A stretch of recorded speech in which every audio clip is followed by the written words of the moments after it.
All right, guys, welcome to tonight's stream. We are going to be exploring Fang. And with me today, I brought my teammate and good friend Taylor Crawford on to help me out. Taylor, Hey, say hi to the stream. hello, stream. Hey. Yep, two minds are better than one, and Taylor has played a lot more games than I have with Fang. Um, Taylor, you really are a Teleshark grinder. Whereas I rely a lot more on my warrior instincts and experience. So we're gonna combine, the best of both worlds, and we're gonna try to come up with a solid deck list that I will, or someone called Losh Jiao will be using on the show match, which is Friday. So couple housekeeping things. Friday is our show match against Team Blue Pitch. It starts at 10 Eastern. I know that's a little late, but that's because, well, they're on the other side of the world, so we have to accommodate them a little bit, right? We can't have Blue Pitch wake up at 5 a.m., right? Or maybe we should, Taylor. That might actually be a good idea. Maybe we'd win more. We might need it. Yeah, that would be helpful. So show match is Friday. Also, one more quick thing. If you guys haven't watched our challenge chip videos, well, we made a round of challenge chips. We have a bunch of different ones for the team. These are basically live now. If you play against the card guy, challenge them, and you could get one of these arsenal protectors. This is Taylor's. Taylor's is pink, has Sigil of Brilliance on the back. Mine is orange, and it has Route on the back. So there's a bunch of different ones to collect from all the members of the team. Okay, enough housekeeping. Taylor, quote, I like to sleep, so we're going to try to get this done in about an hour. All right, Taylor. Well, here's how I want to start things off. So Yeah. there's a quote that I like, and I actually pulled it up on my phone because I don't want to butcher it. And the quote is, in the beginner's mind, there are many possibilities, but in the experts, there are few. Now, I think when we first looked at Fang, we're like, wow, there's so many new cards. How in the world are we going to build him? There's so many ways you could build him. Are we going to build him with double fire veins? Are we going to go with Quicksilver Dagger? Are we going pure red? Are we going a mix? Are we going for a combo? Are we going for value? How fast do we want to get fealty? There's so many questions that we have to answer. But I think after looking at several lists and playing quite a bit, I think we can come to some consensus on like what is good, what is bad, and then it's kind of like, is that good enough? You know? Mm-hmm. Mm-hmm. So that's kind of where I want to start is so you've played a lot of Fang games. Um how has your experience been so far? And I yeah. I I've been really enjoying the deck. I'm not usually a warrior player, but I am a Draconic aggro-minded gamer, Mm-hmm. so he kind of scratches that itch that I enjoy. Mm-hmm. Um, the reason I picked him up is because I just thought the reaction speed aggro deck seems like a cool idea. Mm-hmm. And then you're also a Draconic hero with Valiant Dynamos, which just seems like insane value turn over turn, and it has been. I would say that me and Aaron probably put over 25 to 30 hours in the first 72 hours of seeing every card. Yeah. From Friday to Sunday You night, we guys are probably crazy. played. You guys are crazy.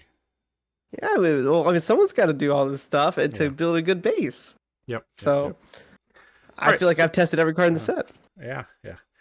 Okay. So what we want to do is, so Taylor, you've developed a list by yourself. I've developed a list Mhm. by myself. And I kind of want to come together and try to build a more unified list that we could kind of agree on. Mhm. So let's get that started. Uh, okay, one quick thing I do want to look at. LSS very recently published their Fang like blitz deck battle, and they also released this list, right? So obviously the equipment we don't really need to look at because we're gonna obviously play the legendaries, but it's interesting to note that yes, the list doesn't have any majestics, but the list is built as 43 to sorry, this is blitz. This is I'm just going to convert it into CC. It's built 40 to 3 15. So 42 reds, Mhm. 3 yellows, 15 blues. And I think we both came to the conclusion that you need a amount of blues. um, Yes. so we're going to talk about what blues we think make the cut.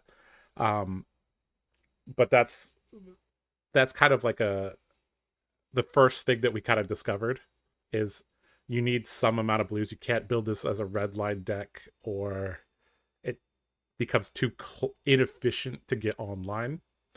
Um, and the other thing that we realized is that you need to be going very quickly towards fealty. You can't really be wasting time with you want to be online in turn 3, not turn 7, right? So Hmm. we need to be we need to have a ton of attack reactions. That's definitely one thing, and then we need a decent amount of blues. That's like the first two lessons I think we both learned when we kind of picked up this deck. Do you agree Yeah. with that? 100%. Yeah. Yeah. So the math is 18 blues guarantees you, not guarantees, but provides 80% redundancy. I don't even know if that's the right word, but there's a heuristic that I like to use where it's like I want 80% consistency for things that I would like to have, but it's not a disaster if it doesn't happen. And I want 90% consistency for things that are a disaster. So I'll give you a word example. I want to have a charge card in my bolted deck. It used to be 90%, but now it's like 80% because, or closer to 80% because you have some bailouts with Warband and Bellata, right? But generally, you want your charge deck or your charge amount in bolted to be closer to 90%. Similar with Hatchet Dory, you want your go again sources to be closer to, or amount of go again sources to be closer to 90. Um, Similarly, in Fang, you want to have a blue the first couple turns of the game because that allows you to pay for your weapons and pay for some one cost stuff that you might have in your deck. It also allows you to burn into grains, which, because you have so many attack reactions in this deck, it allows you to maintain that vigor token until you need it, which is quite nice. Hmm. Um, and yeah, so those are some lessons that I think we both learned. And it looks like LSS also, because of the way they built their blitz deck, you know, obviously it's not at the power level of constructed, but we could see the same ideas here. Now, Oh yeah. there is one caveat. You shouldn't always look at the blitz pre-constructed deck to design your CC deck, because if you, for those of you who have played the Dromai blitz constructed deck, it has no dragons. So I don't recommend that. Really? Yes, the Dromai blitz pre-constructed deck has 0 dragons. That's crazy. What? Yes.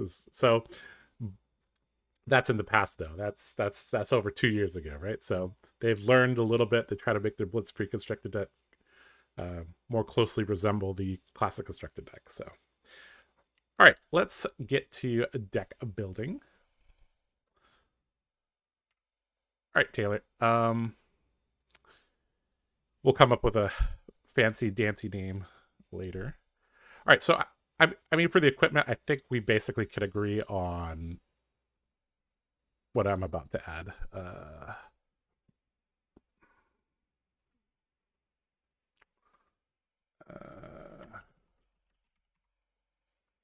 And then can either be we'll put this into the maybes. All right, so I think it's I should turn down my gain on my microphone slightly. Sorry, it's like peaking. Okay, so I think it's pretty obvious that this is the equipment loadout for Fang. Um, Hmm. let's just start with the helmet and work our way down. So I think there's two helmets that are decent. So Crown is useful when Kabuto's not useful. Also, Crown Yes. allows you to filter some of the instances out, which are like Pledge Fealty is not great. So that kind of Hmm. allows you to filter out things. So Crown, Sync, E-Strike, all considerations for putting cards that kind of are good in the first half and then, Hmm. you know, turning them into useful cards. Kabuto, I think, is just a warrior staple if you're not running Galea, or you're not Bolton. So for Kasai, Dory, and Fang, I think Kabuto plus Crown is basically like the way to go from now on, because Kabuto can extract a ton of value, and it also, your opponent has to demonstrate a level of skill to play against it. Um, have you considered any other helmets, or just these No, two? no, that's exactly where I've been at. Kabuto's been much stronger than I actually initially Mm, expected. Like that yeah. card has just been insane. Mhm. If you guys want more information on the Kabuto of Imperial Authority, I did make a video called "The Impact of Kabuto of Imperial Authority," where I talk about every single matchup in the game, and then from the perspective of the five warriors. It's good stuff there. Go watch that. Okay, so we have our helmet slot locked in. Our chest piece is Grades of Blood Spill. Other considerations at the beginning were Tunic and Flamescale Furnace, but I think we both realized pretty quickly that Grades is just really, really good. Yeah, It has yeah. extra block value. It allows you to transition from phase 1 to phase 2. Um, and Tunic is kind of slow as well. And Flamescale Furnace is just not where you want to be. We don't want to be pitching reds. No, sadly, I tried that. Didn't work. Mhm. Yeah, luckily we don't need to have Tome of the Imperial Flame, so that's good for our wallets. Okay, arm slot. There's only two considerations: Braveforge Bracers or Gallantry Gold. But I think we both have tried the combo style of Fang, and that's not very consistent. No. Although I do think Fire Brimstone is a cute card that could kind of combine with some other stuff, but I don't, the value from Gallantry Gold is hard to extract. Yeah. And something else about this card too is a lot of my issues was I have to break the chain. A lot of Yep. cards require chain link 2. Mm-hmm. What I've come to found out is that's actually whenever you're activating it, it's usually on like an off turn or a turn that you're not even thinking about chain link 2. You're just trying to extract the one extra value from the resource from pitching a blue. So it's Mm-hmm. actually been pretty good. Mm-hmm. I think in most situations, because you could only activate Braveforge Bracers if you hit like 99% of, not maybe not 99, 95% of the time you're going to be pouring it into grades. Yeah. So Yeah. this really is just a block to the block one, and yeah. Um uh I did consider for a very brief moment Glad Gauntlet, but we aren't Dash from 2023, so uh okay, so back down to the boots. There's really only one choice, Valiant Dynamos. The new one, um, I don't know. Oh no, I'll go up. Yeah, right there. Yeah, I This card, it just seems like a combo card. Like it seems like something in the future with the brimstone and sharpened senses and stuff that like there's gonna be a combo variant of the deck, kind of like a Lumina Bolton mhm. situation, but we're just not there. This needs to convert into probably based on the length of typical 5 games. This would have to convert into 4 damage, and that's kind of hard for this to convert into 4 damage. Hmm. So I think we're just gonna stick with our Valiant Dynamos. This gets a ton of refreshes, and that the dynamos are really key because the fire veins are actually below rate, right? You could have a 2-power weapon in the swords or the hatchets, but we're playing a 1-power weapon. Now, the bonus of the 1-power weapons as well, the hero ability, but also a lot of the dagger focused cards printed in the set are above rate, especially when you've turned on Fang's hero ability. So, yeah. All right, so we're running 2 Obsidian Fire Veins. I think that any build involving Quicksilver Dagger is going to be quite inconsistent, and you really need this. A lot of the times you're just attacking Fire Vein. You're not going to have a starting chain link, although there are some cards that could help you do that. So Quicksilver Dagger being the second, not being a Draconic chain link is actually a huge deal. So I think we'll leave the Quicksilver Daggers to the Dory players that are brave. Did you try Quicksilver Dagger by any chance? No, I didn't even think about it. Once I read some of the cards that said like second Draconic chain link, I didn't even look at it.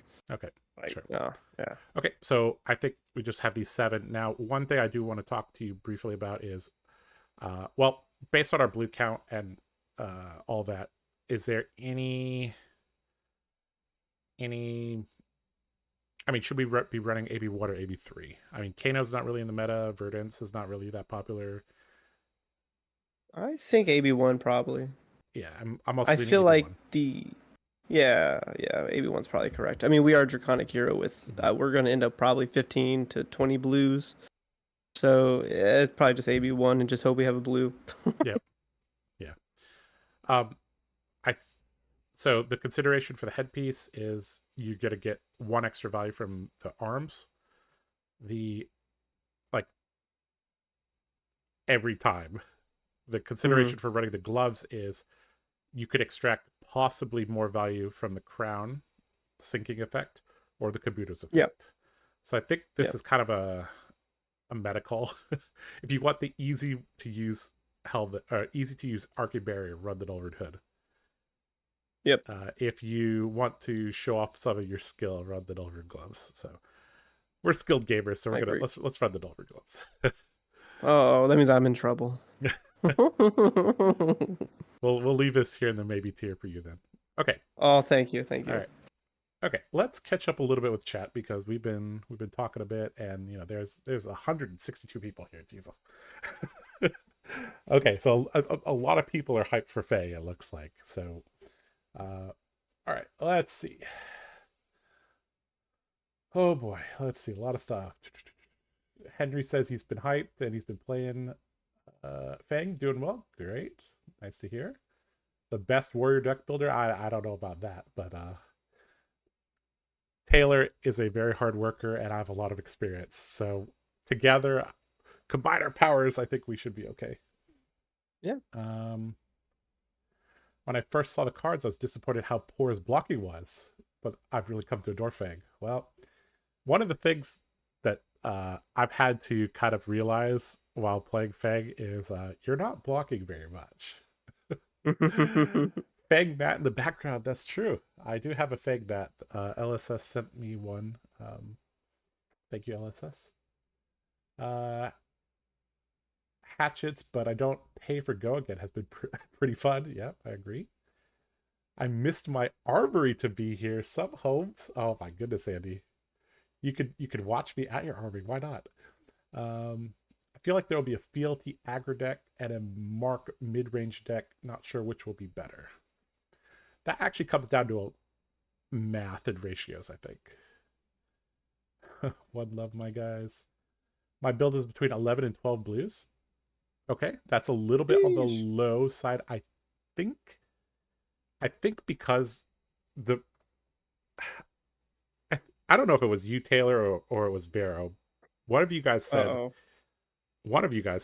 you play the early turns of the game more than you play the later turns of the game, right? You always play turn 1 to 5. So yeah, stumbling on turn 1 to 5 is going to happen again and again and again and again, and that's bad. right? So I Yeah, think I yeah, want to run more blues because, yeah. especially if the blues block well,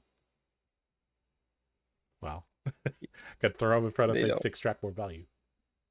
Um, all right, Yeah, seeing the some. original build I had Mhm. only had 6 blues and tome because I was so dead set on playing Draconic card, the Royal Draconic card, and it just did not work out. So Mhm. I've learned my lesson. I've been burned by six Yeah, blues, 12 blues. there's another thing. The royal part of Fang, It literally, doesn't this exist. is just for flavor. This is so Uh-uh. you. Arachne can now kill you with Yeah, Regicide, yeah, Josh. Come yes, on. you could die to regicide, which is probably going to happen. Oh, imagine. Yeah. All right. Some dispute about blues.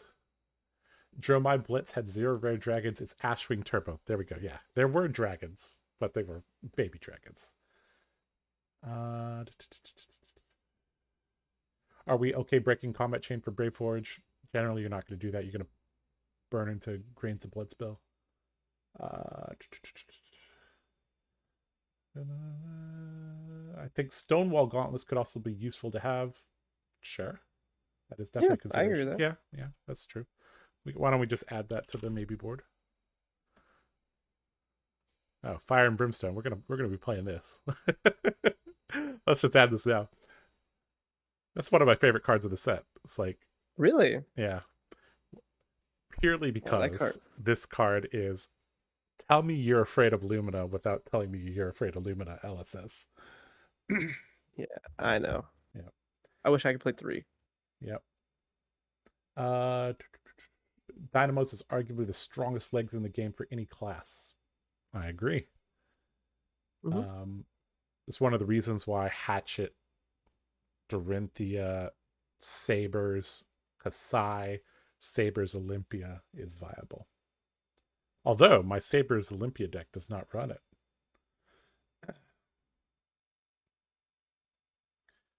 Stopping multiple breakpoints in this game is so good. Yep. We had Shelter from the Storm before it was ever printed. They are the crown of providence of legs, sure. Hi Josh. I found that Fang really needs Tunic. Oh boy. Really Oh, needs Tunic. That is an interesting oh. statement. Okay, I'm willing to entertain that. We'll put Tunic in the maybe. I love this because Yeah. I remember you sending me that list one night and it had tunic, and then I looked the next morning, there's no tunic in it. I'm like, I started giggling so hard. Yeah, you learn things by playing this deck pretty quickly. I Just know. a couple games and you already are like, oh okay, that does not work. Uh, what's up, DM? Nice to see you here. Yeah, no blocking for Fang. Yep. Um, Blocking is bad until it isn't. Yeah. Trying out the Quicksilver Dagger build seems to me like I don't really want to exhaust 2 reactions per turn. Um, Utilize the automatic go again on the. Okay, so the issue with I see your point, but there's too many cards in the Fang card pool that specify second Draconic chain link. There's just too many. There's not enough like starters that go on the first chain link. And I think that's actually a slight weakness of Fang once people understand how he's trying to play is the meaningful attack reaction is generally on the second one.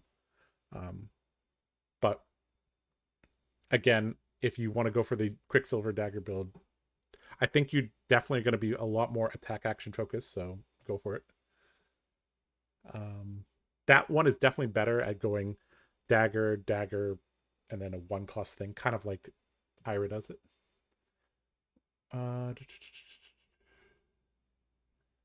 My low blue count doesn't feel too bad because of grains. As long as I get the first blue, I bank the vigor token, and then I only need to pitch a red.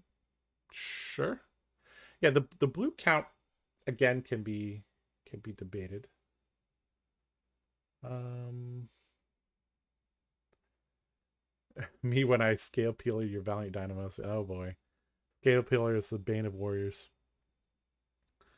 Frailty trap. Oh, that's also bad. There's a lot of bad things. Okay, Spooky. sure. All right, we've caught up with chat. We have a lot of people watching. Thank you guys for being here. Okay, let's. How I like to build. So we've already kind of talked about like generally what we like. We like a roughly 42-18 split. We like turbo fealty. Let's start adding cards that we think are like no brainer. You just play it. Like it's Yeah. overperformed.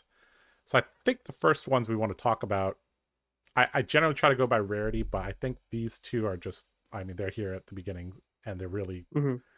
like this allows you to um, shortcut marking and then hitting. The Yep. downside is that both of these require a second chain link. So these are cards that get better in a larger hand size, either having an attack reaction for the first attack or having one of the starters that we're going to talk about soon. So I think these are Hmm. just auto 3-ofs, right? The affirm I loyalty, agree. endear devotion. Um, yeah. Now, Taylor, when they first spoiled this card, what did I first say about this? Why does this Uh, block for 2? oh And my! what Oh, was that your rant. response? Oh, because it is a signal post that you're not supposed to block with it. Yep. That these cards are not meant to be blocked with. Yep. And I had to sit down and show Josh what a 2 block looks like. And Yes. I've dabbled in it with goblet of blood run wine, but other than that, I don't like 2 blocks very much. So okay, let's talk a little bit about the majestics for the Draconic Warriors. So there are 2 of them, Hunts and Long Whiskered Loyalty. Now I've seen some people running around with 2 of these, and I think that's a little crazy. I mean, this this card is insane. this is Oh everything my! that your deck wants to do, and It is the best 1 card hand. Oh, it's so good. yes, It's every time. yes, this turns your 1 card hand becomes you attack for assuming you have 3 fealty, obviously you attack for 1, you attack react it, giving it +4 and +1 from the dagger, right? So that's 6, and then Yeah, into 1 dagger. and to Oh, reset. So that's a 1 card 8, right? This card is so good. You're going to be playing it. Now, there's another card that is very similar to this, Taylor. It's called Blade Flurry. this argument again. Oh my gosh. Blade Flurry is Blade Flurry is just as good if you have extra fealty, which I Yes. think you will probably have. If you don't, then you just block with Blade Flurry. Now, there's this very, very important. Blade Flurry is probably the last of its kind for a while. LSS has been saying, hey, if you're an attack reaction and you're not a majestic, you block for 2, generally. Yeah. Or you have a lowered effect and you block for 3, right? So Blade Hmm. Flurry, I think it's just too important. Are you not on the Blade Flurry train or what? I have 1 in the main and 1 in the side in my personal list. Mm-hmm. But I understand the logic behind 3. Mm-hmm.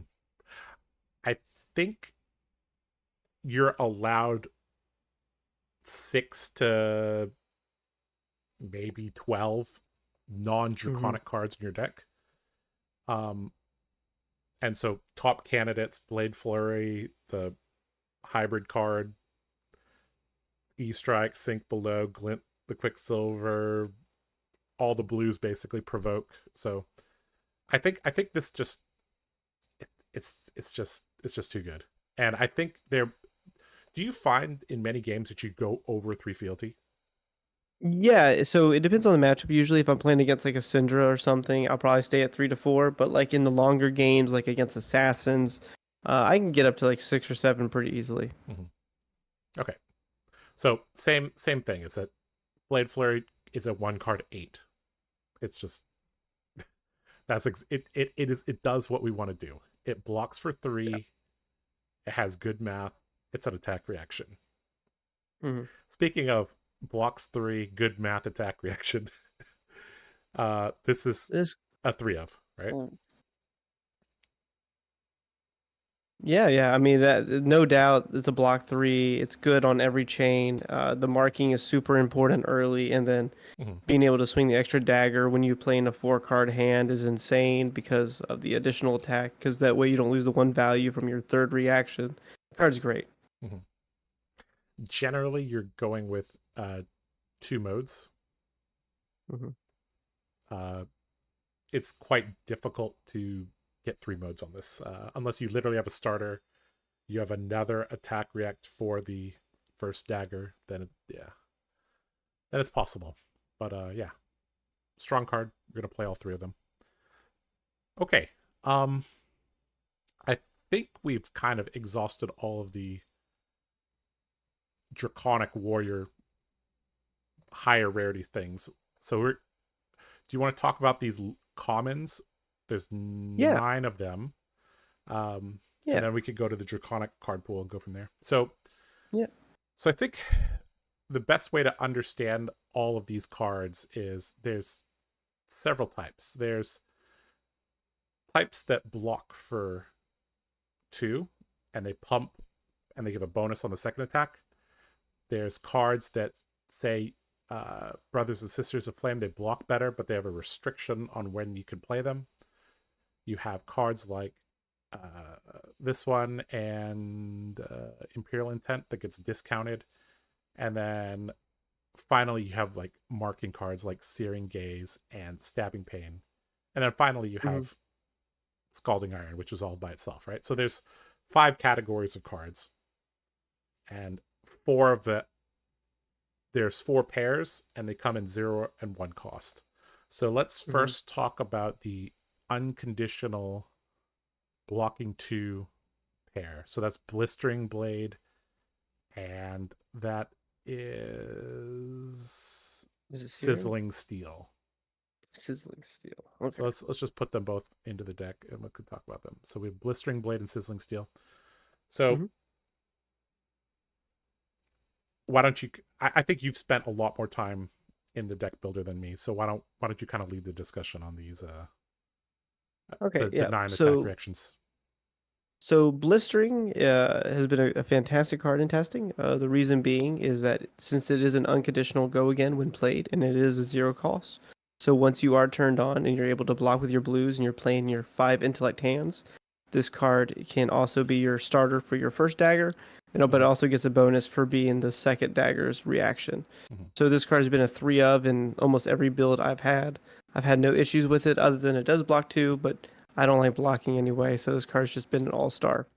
Mm-hmm. Now, in Okay. regards to the other card, this card was in the first build and got cut very quickly due to it being a 1 cost. Uh, and then, but like, then you start thinking, oh, well, Devotion's also 1 cost, shouldn't fit into your curve. But Devotion gives you the ability earlier in the games. This card does nothing other than pump it by +4. So the floor of this card was super low because it was a 2 block that only did damage. It didn't progress your board state. So this card was cut pretty quickly because once you're Mm-hmm. online, this card is pretty mediocre, if not actually actively bad to draw. Sure. Yep. I came to the same conclusion as well. Okay, let's talk about Brothers and Sisters in Flame. So this is basically like Blistering Blade and Sizzling Steel, but it blocks better, but you can only play that on the second chain link. This is very similar to an Uprising. You had certain Draconic Ninja cards that blocked better, but they had to be played at chain link 2 or greater. Mm-hmm. So let's talk about Sisters of Fire, because I think that's the main This card is consideration. so, yeah, so this card's in and out of my builds constantly. Mm-hmm. It being a block 3 is something that is super important to early games if I need to play like a 1 card Oath, which we'll talk about later, stuff like Mm-hmm. that. Uh, so I think I've had this card in my decks probably 6 times, and I still don't know exactly if I Yeah. want to put it in my Mm-hmm. decks yet. Yeah, It's interesting. it's a very weird card because it kind of it it's very counterintuitive, because if you are playing this on Chainlink 2, that means you have another card to play on Chainlink 1, which means you're not blocking. Hmm. But then the whole point of this card is that it blocks better. So Yeah. it's yeah. I think these two cards are a trap, personally. I in my current build that I would play right now, I do not have it in there. I will say Yeah. that. Yeah. Okay. So we can agree on Sisters and Brothers of Flame being Yes. draft cards. Yeah. Okay.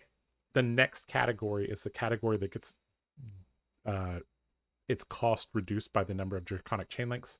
So that's Hmm. Imperial Intent and Dynastic Dedication. Hmm. This card is basically the same as Blistering Blade, but uh, So yes, but it also is. It's a little bit worse into like Erase Face, which is relevant. mhm, Um, Also, you can break frostbites with it, which has mhm, actually been relevant also in testing with Ed. mhm, So on Chainlink 2, you can play it out and it will actually break a frostbite without having to pay. mhm, So I like it. I'm playing mhm. it as a 2 of because I don't ever want to see 3 in a hand. That's Yep. kind of like my like funny jokes. Is like I don't want to see 3. I'll play 2. Mhm, I think the card is good, good enough to see play. Maybe not 3 of. mhm. What's your opinion on it? This feels like just a worse Blistering Blade, unless there's very specific Mhm. situation of you want to. I agree. The only situation that happens is they blizzard you and give you a frostbite. Like I, I don't think you're get like you look at your equipment suite. How often are you gonna get a? Yeah, no, I Well, agree. I yeah, I agree. don't know. I I I think this just helps fix our ratios if we need more of this effect.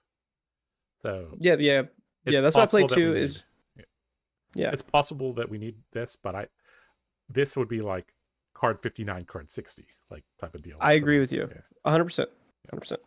Now this one,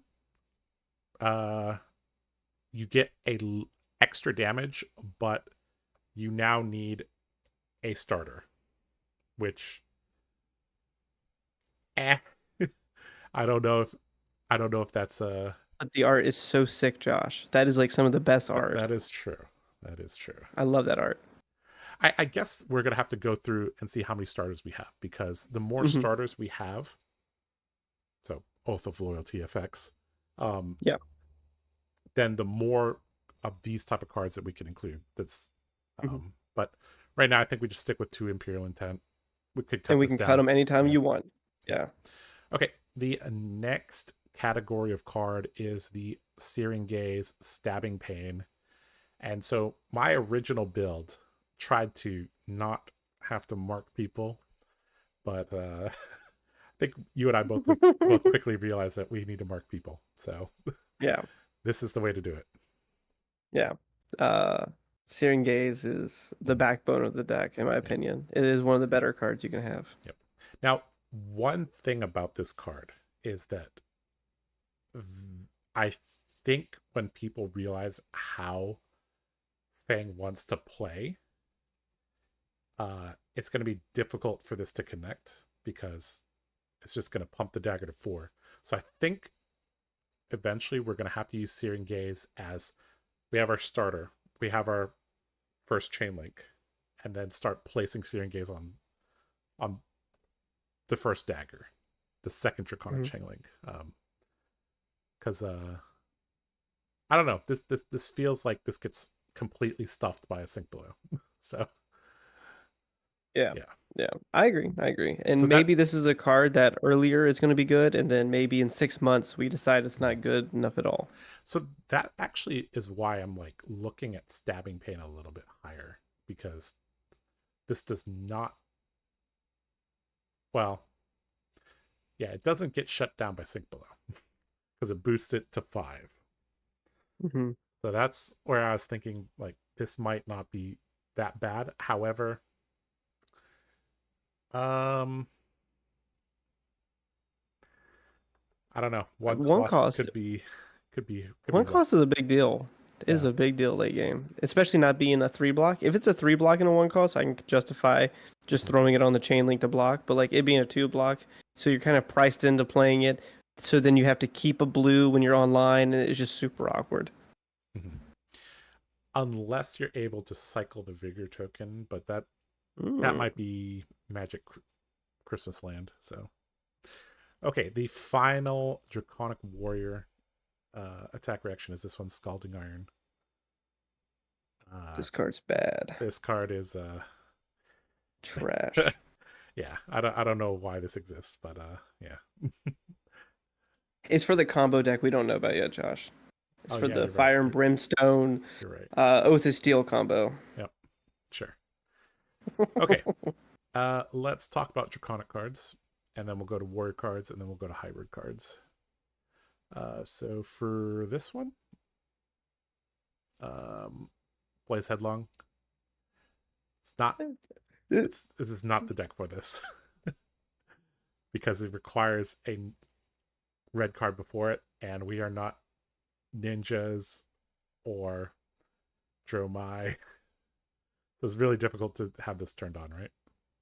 Yeah. I will say though, I do have 2 in the sideboard as of right now, Mm-hmm. so that might be worth mentioning. Just for like Enigma, because Okay. Enigma's not going to force cards out of your hand, so you can go like pitch your blue, attack for 4, Mm-hmm. Blaze Get the Headlong, and then in yeah. your yeah. Sure. I could see that. Yeah. All right. Blessing of Vincerakai. Um, I this is for limited. This is to I think it's the balance first you time I've ever going. seen this card. Holy crap! This is to balance when you have to go first in a Draconic Mirror. You can play Blessing of Vincerakai. Blood of Drakai. Uh, we don't play enough, and Blood of Drakai is important because of the synergy with Flamescale Furnace. We're not running Flamescale Furnace, so no thank you. Breaking Point, I wish we could play Breaking Point, but we never get up to Chainlink 4, right? Nope. In order to play this, you need to have a resource card, a way to get the first dagger go again, a way to get the second dagger go again, and some way to allow you to attack additional times. So Whoa! We yeah. got that Blaze Headlong in the sideboard. I'm just saying. I'm just saying, Josh. Okay, yes, we could We're play. cooking. We could be Fi in disguise. Yes. All right, Bubble to the Surface is a Draconic card that is a trap, most likely. I did play this card. It is cool as can be, but it was not good. If this cost 1, this would be ridiculous, obviously. But this isn't. Let me translate the text to this. If you don't have a starter, you can't play this. So that's I I don't know, chat. This is actually like this what do you guys think about Bubble to the Surface? Like the more I look at this card, maybe Hold on. Let me justify not probably playing it, okay? oh, it doesn't give a buff. It doesn't block. Yeah. Okay. It's not that. It's that when you play it, like let's say you played on the second chain link on your 3 frailties on, so you're playing it as your second card.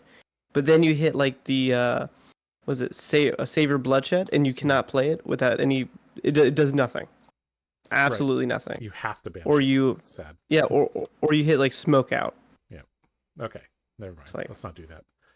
Burn Away. This was for limited.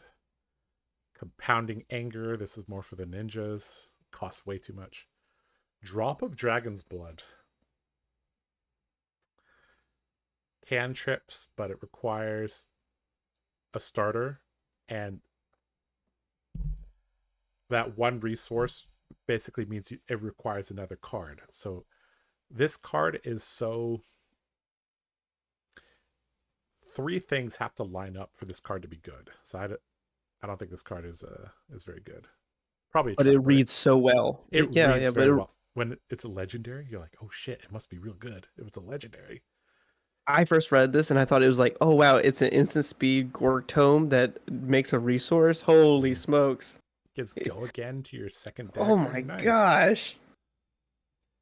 I mean, but this no. does give Go Again to your second dagger. Mm, we can And do plus better, one. Josh. And you draw We a can, card. we can do. Okay, fine. Ah, Fine.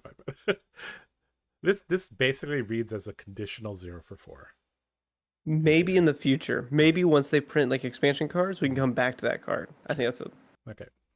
Flameborn Retribution from Uprising. We don't have Phoenix Flames. Flamecall Awakening. We don't have Phoenix Flames. For the Drakai. Okay, so this is a cycle. So I think most decks are running some for the Drakai, and yes. that's it.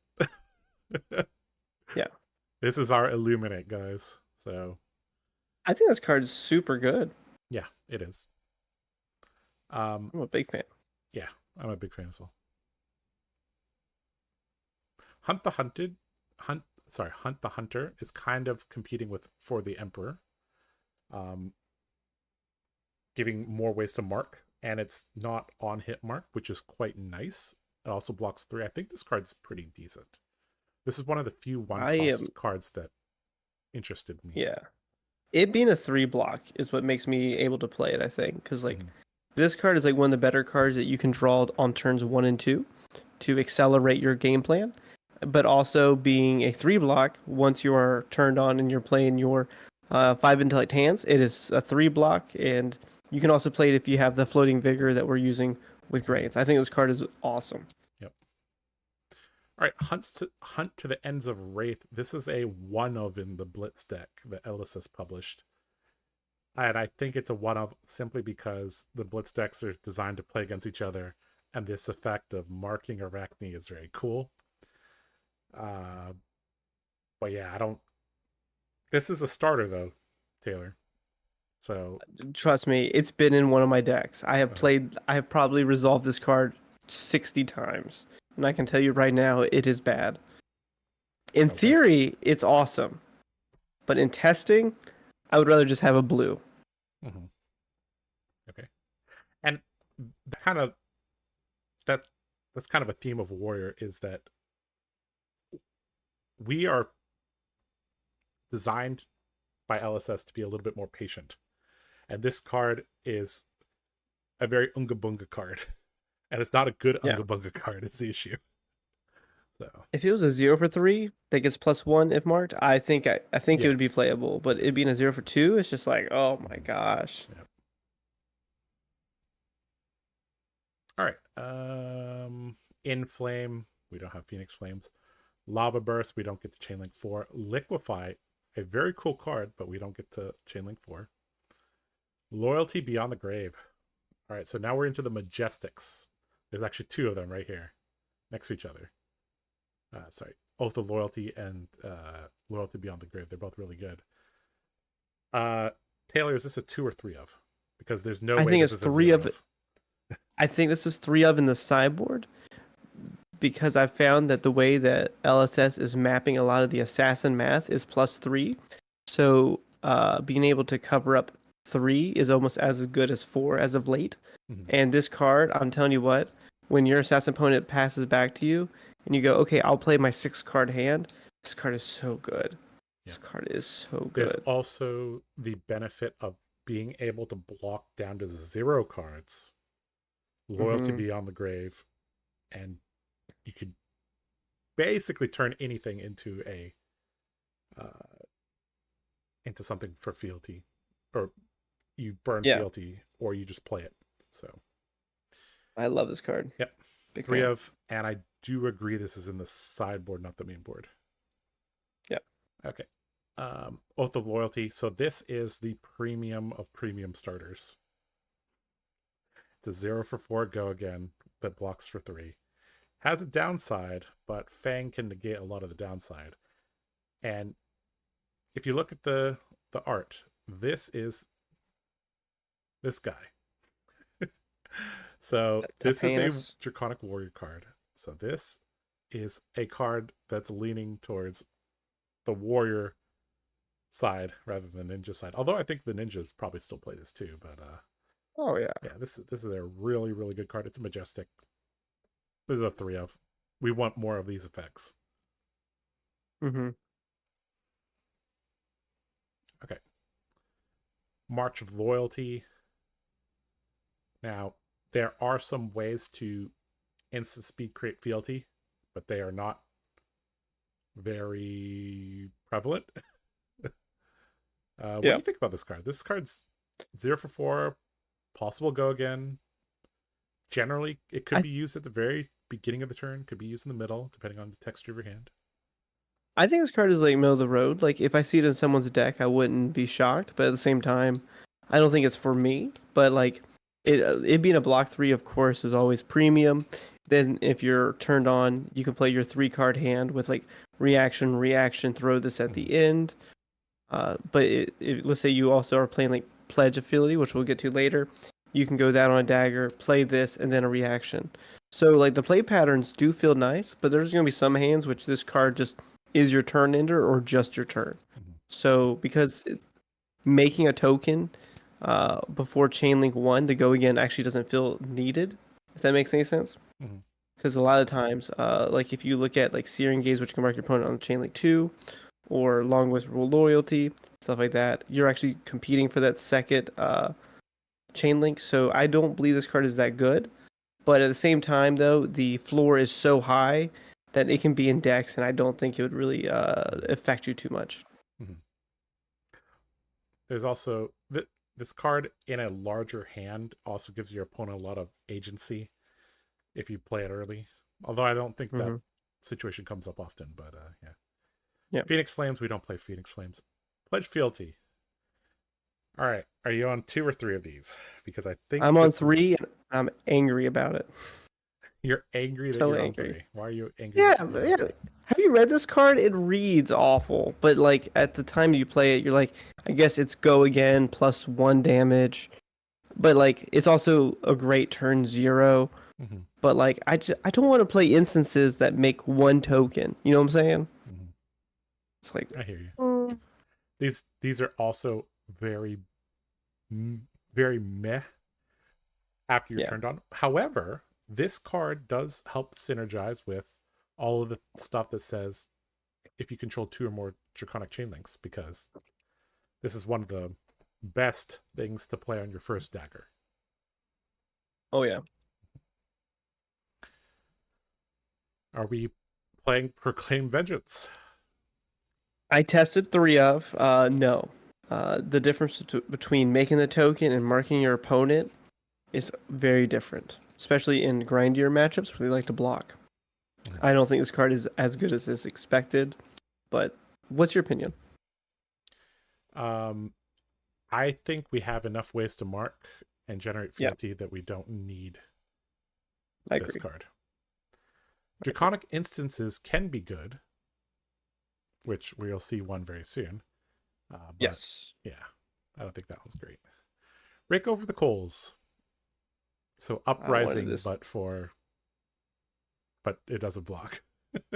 Dude, I read this card and I was like, man, this card is going to be so sick. I'm going to get to Chain Link 5 with Fire and Brimstone. And then I played it for a 0 for 3 and I was like, this card sucks. Dang it.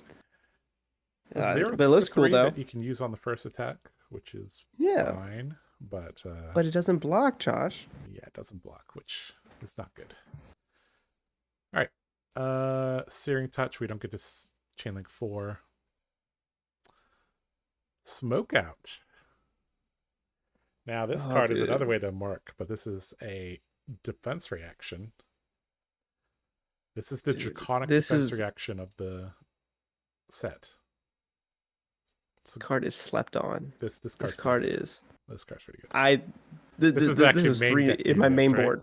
Yeah, I was about to say, I play 3 in the main deck. Yeah. And it's even good in the mirror, which is hilarious because they go like Oath, you play this, and they feel like a fool. Yeah. I think I even played it into your Hatchet Dory because it was just like, it's so good. I was like, it doesn't do anything into you. Yeah. I was like, Yep. It's actually funny that a common is main board and the Majestic is sideboard, but that's just how it is. All right. Stoke the Flames. This was awful in draft, awful in constructed. Do not play this card. Jeez. Thaw. Hopefully we'll never need this. This was printed because Hopefully. Icelander was a thing. Yeah. Tome of Firebrand. Oh wait, we can't play that. Tome of Imperial Flame.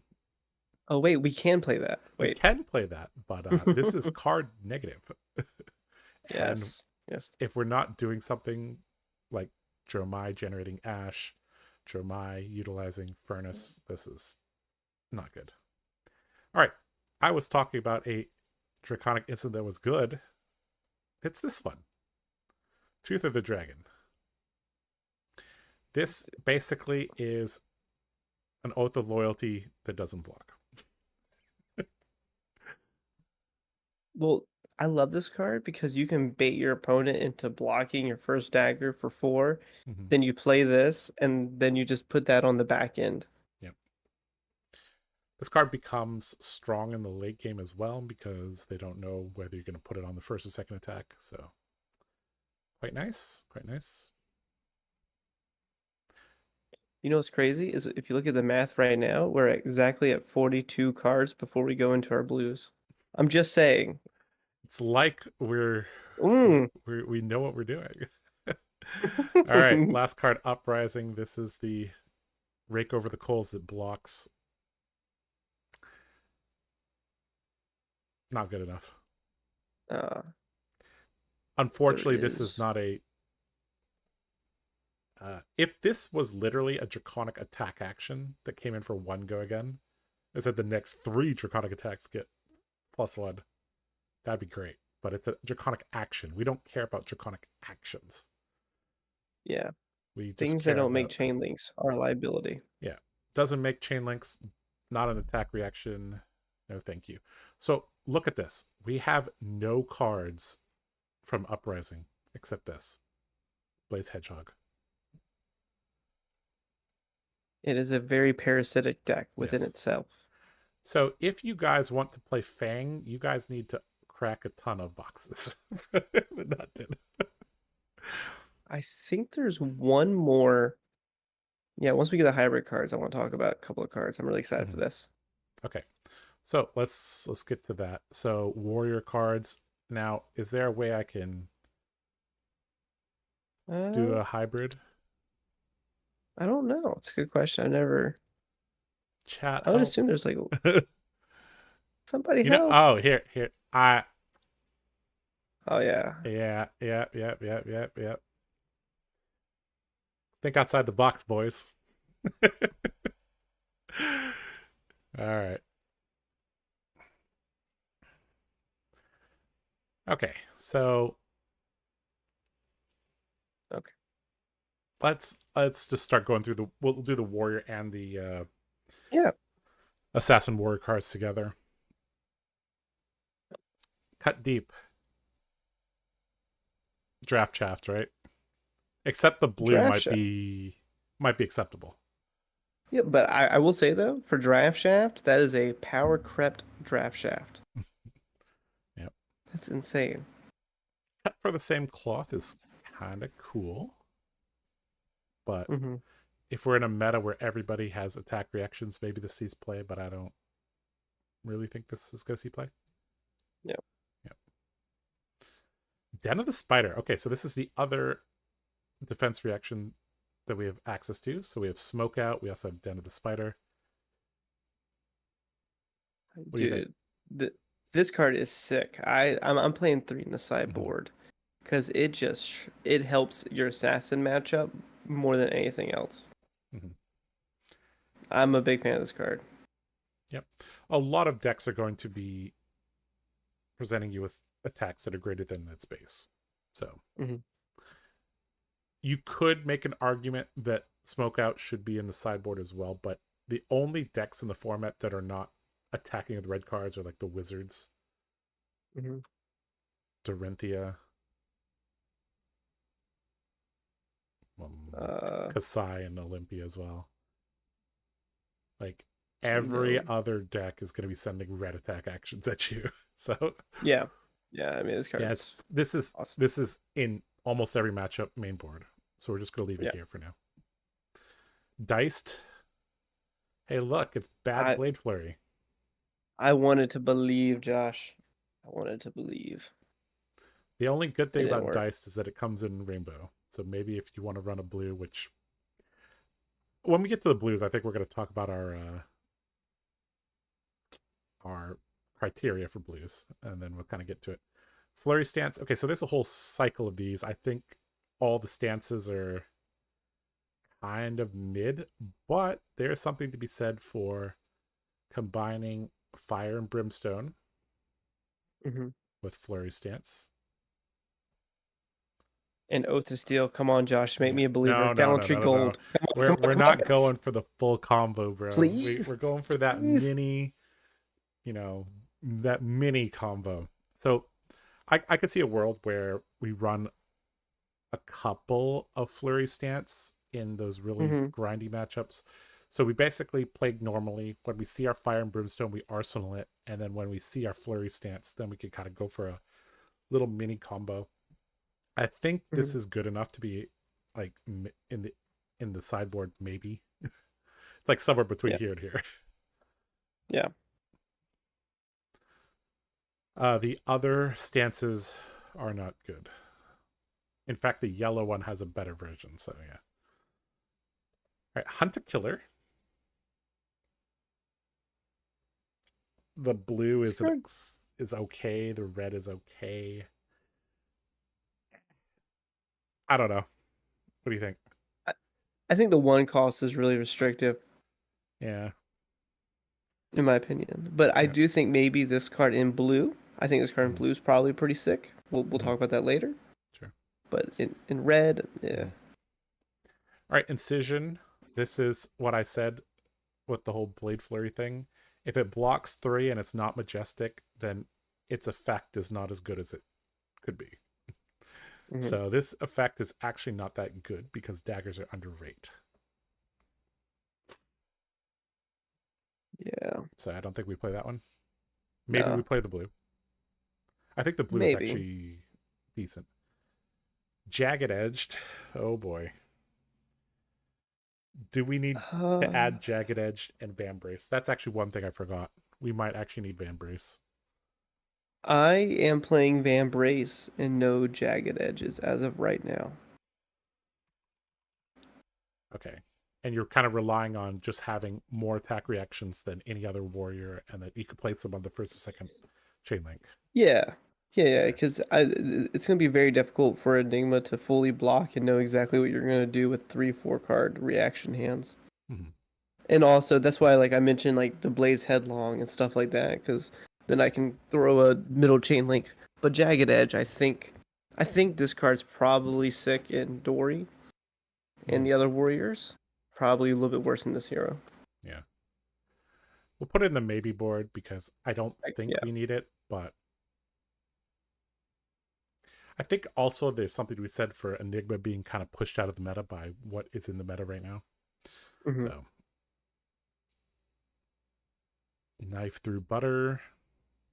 We this is very very draft shafty. Yeah, agreed. Point of engagement. Draft shaft. Mm. This is not draft shaft though. No, this card's my favorite card of the set. This card is on the Blade Flurry level of this is a generic, not a generic, a non-draconic warrior card that I think is good enough. So now 0 for 4, Ooh, already good. Next time you hit a marked hero with a dagger, draw a card. card is sick. Drawing a card in a deck that is 42 reds is generally good. uh, Agreed. and it just fits into everything that you want to do. Because the Hmm. dagger coming in for +4 already make it's a weird break point. Because then, for a lot of decks, blocking 6 is not that easy, Agreed. and that's like I think this 6 is with a just a derail. three So of. yeah, this is a 3 Yeah. of, and Goodbye intent. this is one of the reasons for wanting to play a high marked count. Hmm. So yeah, we have a lot of marking, and this is one of the better ways to do it, or better payoffs. All right, scar tissue. I played this card. I mean, you're probably aware that I played this Mm-hmm. card for the longest time, but I think once we started realizing Haunt for the Haunted and for the Drokai Yep. were almost better marking Mm-hmm. ways of marking, because you have to make this actually Draconic for it not to get blown out by a sink below. Uh, this card was almost unplayable once I realized that. Mm-hmm. So, because you have to use a Fidelity to make this non-sinkable, which is kind of backwards to what you're trying to do. Yep. So you'd actually want this to be your second reaction on chain link to in actual play patterns for it to be good. Mm-hmm. So no more. Yep. But the card's not bad. Not bad. I agree. This is actually one of those cards that takes a little bit of experience to realize that this is probably not good enough. Yeah, that's what happened. It took me about 50 games before I go, let's just not play it. And see, well, lovely people at home, you don't have to spend 50 games of your time to realize that. You just hear it from Taylor. Taylor says this is bad. So You can play it if you want, and then in 50 games you'll come back and be like, dang, he was right. Oh my gosh. Yep. All right. Sworn Vengeance. We don't need these type Uh, of effects. no, they were in my original builds because I was so worried about marking my opponent. But Mhm. as the decks get more tuned with the attack actions for the Drakai and Hunt the Hunter, this card's got cut. Yep. Take a stab in a combo deck, maybe. Yeah. To the point. I mean, we don't really need big attack reactions to ensure our marks hit in this current meta, I think. Yeah. Twist and Turn. This Nah. card is interesting. I don't think it's the best card in the possible, but like if you played it, I wouldn't be surprised. Yeah. I mean, it's a 0 for 4 that has a side effect that if you want to play 3 Draconic reactions and get full value off all 3, you can do it. But I think we just have better options and better cards. But Yep. it's not bad. Once we get to the point where we can play 3 Draconic attack reactions, which means we're turned on. Yeah. Like, we want to be blocking and playing the most efficient Exactly. hand. So that doesn't really contribute to that game plan. Mm-hmm. All right, Agility Stance. This card is worse than Sharpened Senses in most builds that are trying to combo. Yeah, I feel like all these stances are. I feel like we're probably going to get an expansion slot in the next set or next set that is a stance payoff. But right now, I don't know. Also, LSS, so cool. this is clearly not a dagger in the art. What is going on? Well, it's actually a dagger. She's just a very small lady. You actually don't. She's like 2 foot tall. Okay. If this said your weapon attacks get go again this turn, oh my god. That'd be crazy. All right, so the yellows that are common and rare, we're not going to talk about them because they are basically the same version, which means we'll skip all the way to Perforate. Oh my gosh. Okay, this card is such a doozy because I keep reading it and I keep going. It says draw card. It does something. Is it busted? I don't know. I still don't know. I Taylor, don't. Oh. because Shelter in the Storm costs $50, there's going to have to be a Majestic that costs $1. Oh, don't say that, please. This card's so sick. It's so sick. I think this is probably going to be that $1 Majestic that But of the it's gonna be set. the coolest $1 Majestic.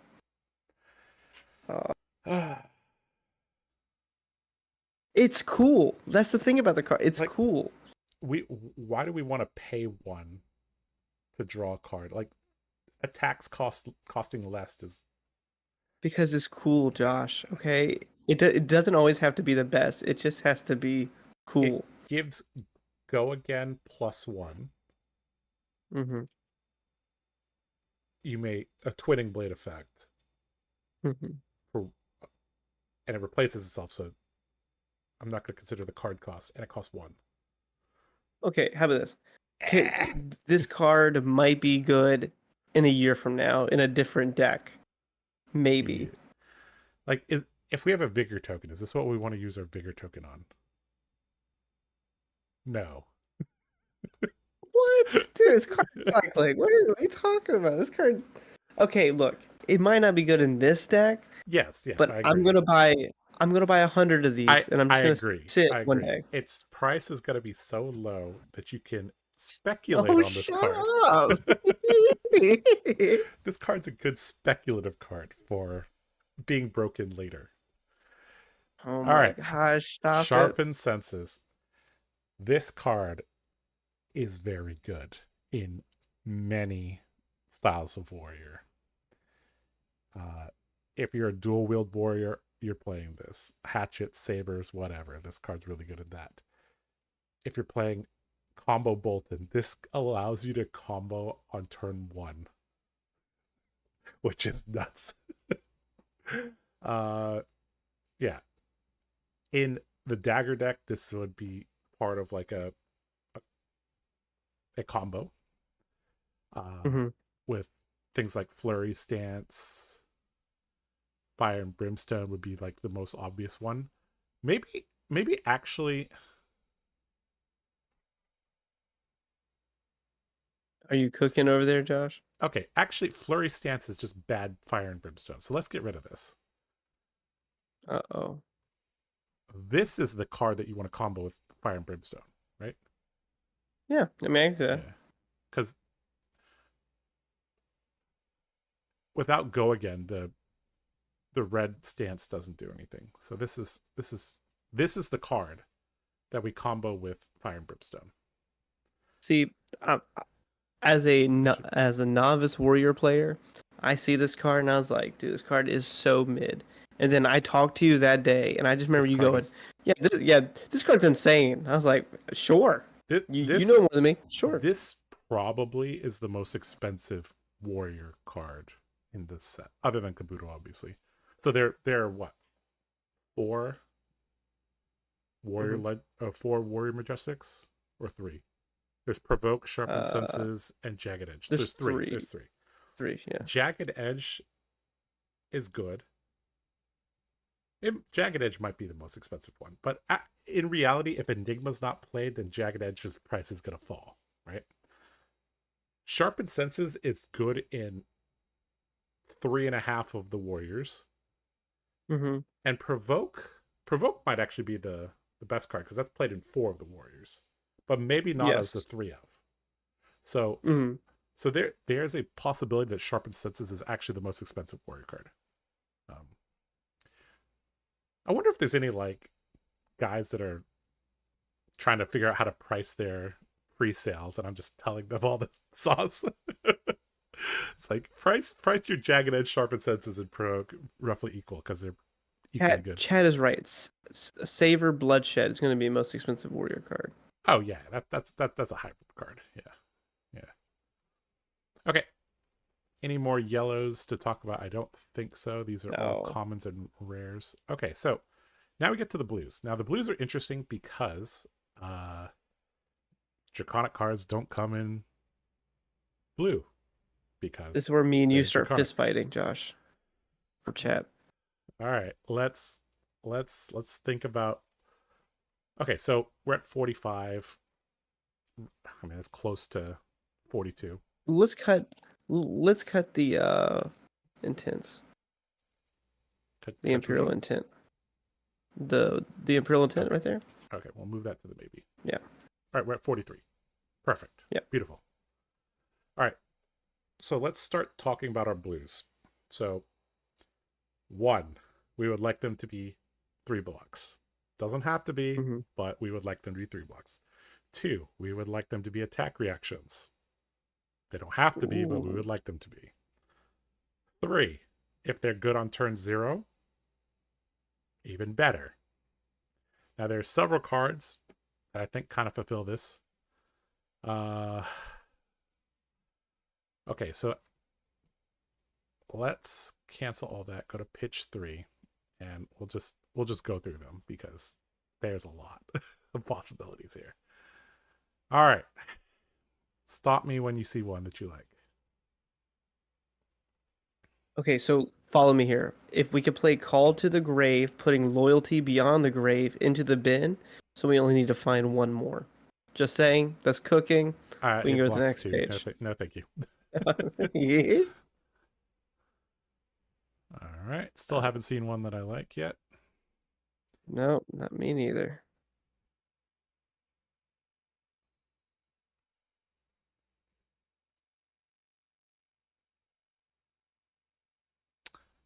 Okay, next page.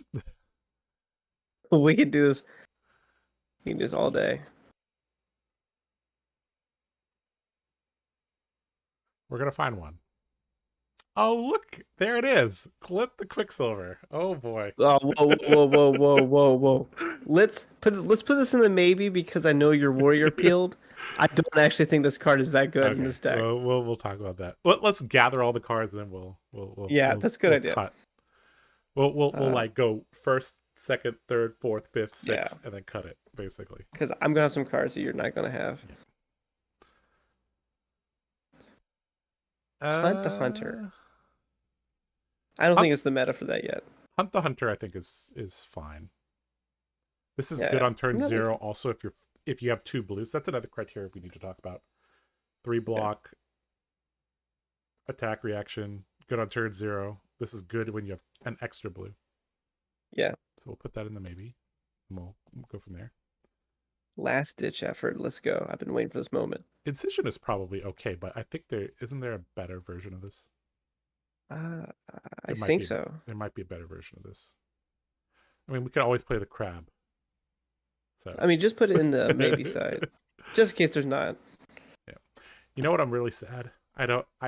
In every warrior deck other than Great Axe decks, you don't play Iron Song Response Blue anymore. You play the crab. I'm devastated, Josh. I'm very devastated. I have to play the crab in my deck. Okay, last ditch effort. Unironically, put that in the maybe. I'm playing 3 in my deck. What? Dude, I'm dead serious. If they're not dead, what are you doing? What? Hey, sometimes you run into fatigue. Well, like I'll explain my reasoning later. Okay. Sure. I haven't gotten into a situation where that fatigue happens. It happened to me, and I was like, "Hey, it's the crap." Yeah. So this card. So we're gonna do it like this. So if we play Incision, we should play a 1/1 split,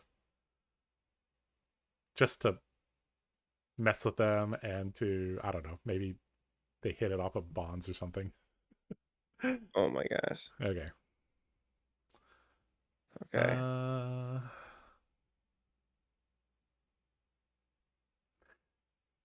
no. Hold on. No. Come on. Next card. We got to get you out of this warrior. Oh god. I'm like, I always play Overpower. All right. Okay. No Poison the Well, I presume. Not yet. Is this card? That card was in my maybe board, but like I don't think it's good. But it has the possibility to be like a 0 for 4. Like this card says, okay, if you go first, you put a Potion of Strength on the board, right? Yeah. Sure. It might, but we can do better. I'm gonna put in the baby. I want to see what rank this gets at. What rank that Provoke's definitely in the maybe board. Oh boy, we love Provoke. Very good card. Honestly. Oh god. No. Are we public bounty gamers? Below. No, we're not that desperate yet. There's 2 better mark cards. Pursuit. Oh, actually. Wait, you said below public bounty? Yeah, right there. Pursuit. Put that in the maybe. I'm not saying we're gonna play it. But like, it's not the worst. It's it's not in my deck, but I'm just saying it's not that I haven't thought about it. Okay. Okay, maybe I've been in the kitchen too I long. Okay, I'm starting to get some heat I delirium. I don't. Okay, let's just skip it Well, we'll and put it in the no, maybe, but I'm pretty sure this is coming in near last. yeah. I don't know. There's glint. Uh, What the heck? is that guy just fighting monkeys? Yeah, this guy's fighting monkeys. Okay, so if you want a 0 for 3D react, that's very conditional. You have this one. Uh, Okay. Pursuit, 100%. This card is insane. yeah, it's a 3 block marks. Yeah, we can throw that in our blue pile to look at. Mm-hmm. All right, we're on page 7 and 9, so we're getting there. Ripple Away, I think, is not awful. Yeah. We can put that in the maybe. There's a lot of generics that are just going to be in the decent Yeah, enough. This card is cool. cool, but not for us, I think. Well, we can't use it because you Yeah. have to eat things out of your graveyard. Yep.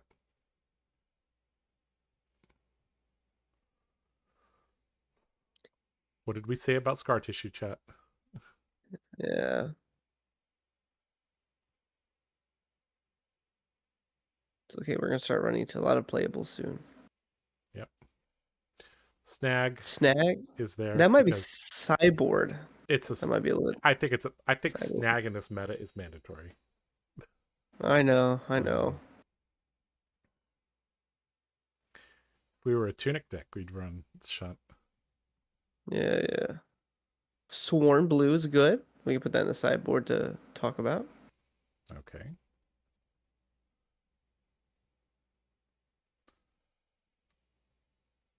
You want to wager? That would really confuse my opponent, Yep. but So Olympia, is oh, that you? this round's on me. This would be a good Yep. blue talk about. Yep. Tip off is the card I've been waiting to talk about. I know you're Oh gonna boy. die. I mean, Love instant me some tip speed off. marking. Is there enough payoffs for instant speed marking other than the Yeah, wiener it's card? called hitting your opponent and making a felony. Right? Well, what else do you Okay. want from it? But if you discard it, it doesn't fulfill the playing an instant or reaction, though. So you still have to. Yeah, that's fine. Okay. All right, we'll Just put it maybe. try.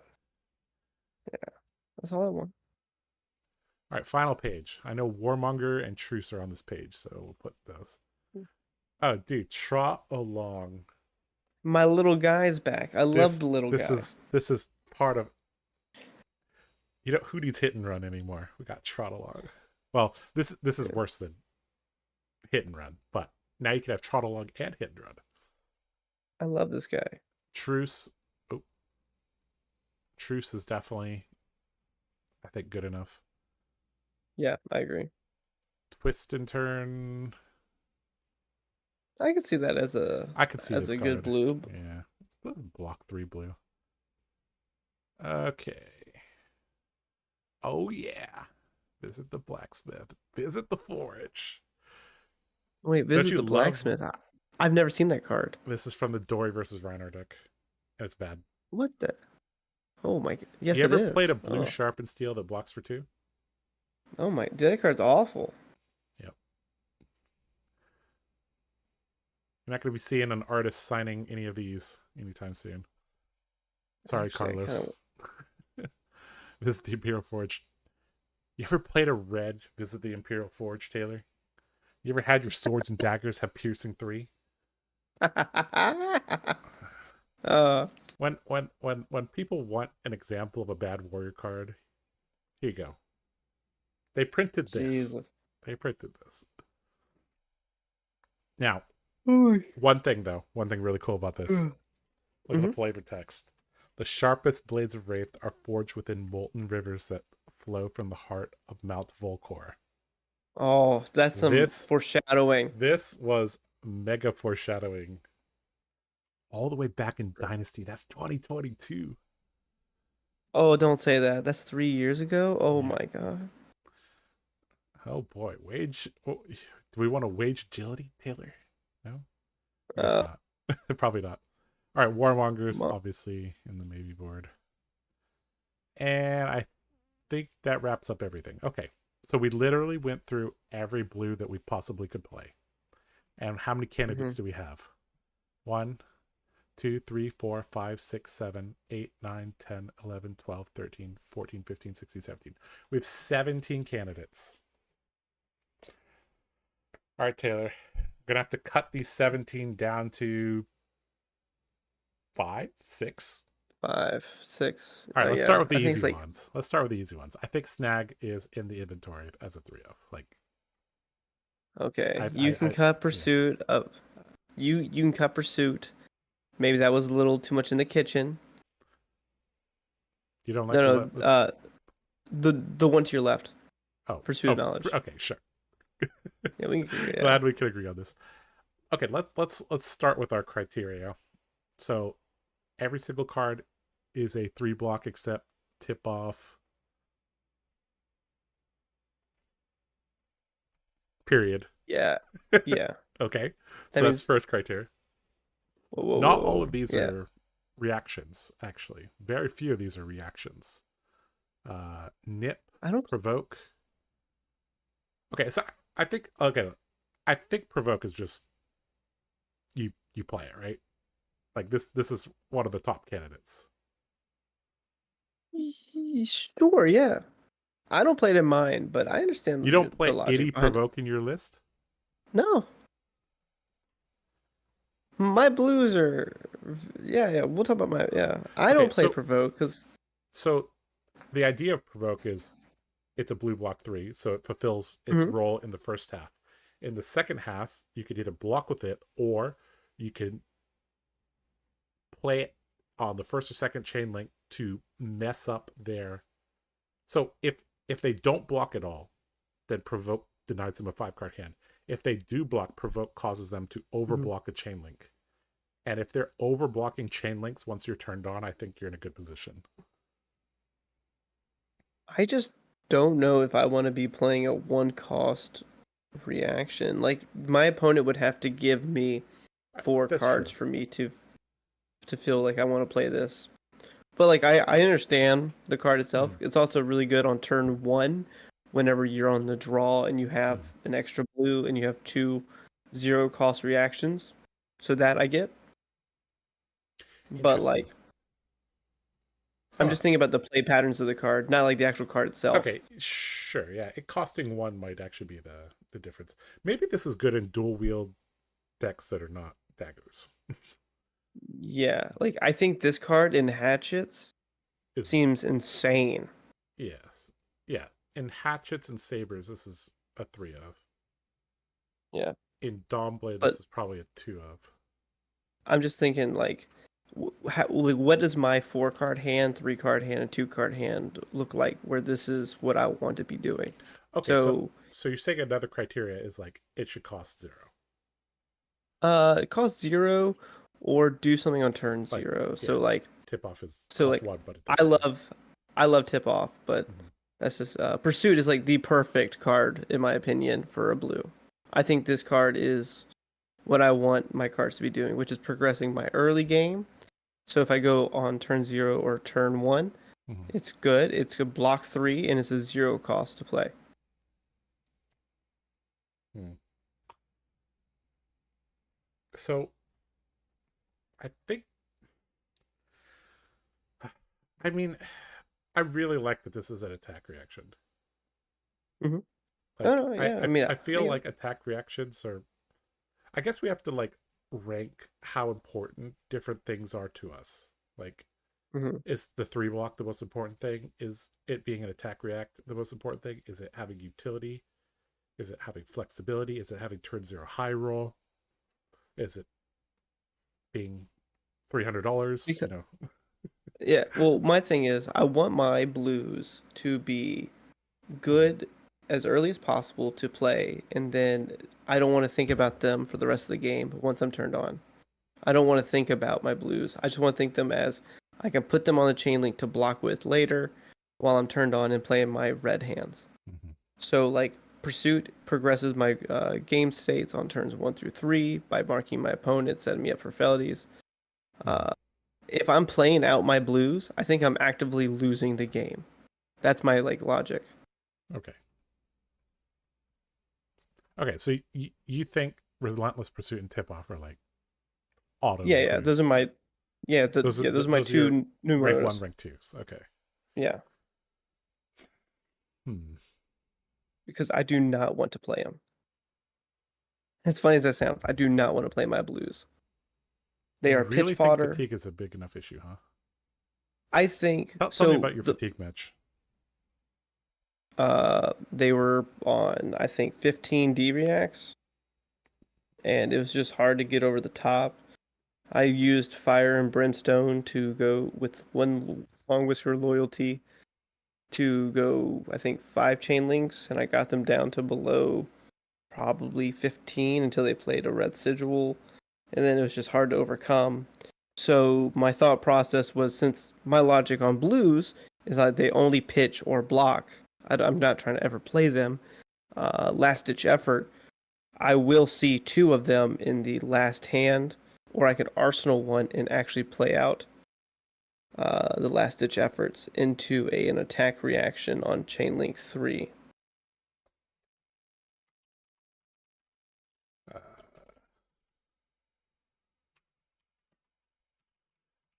I think the chat would like to follow along with our deck building, so I'm going to link you Of guys course. the thing in chat so you guys can follow along easier.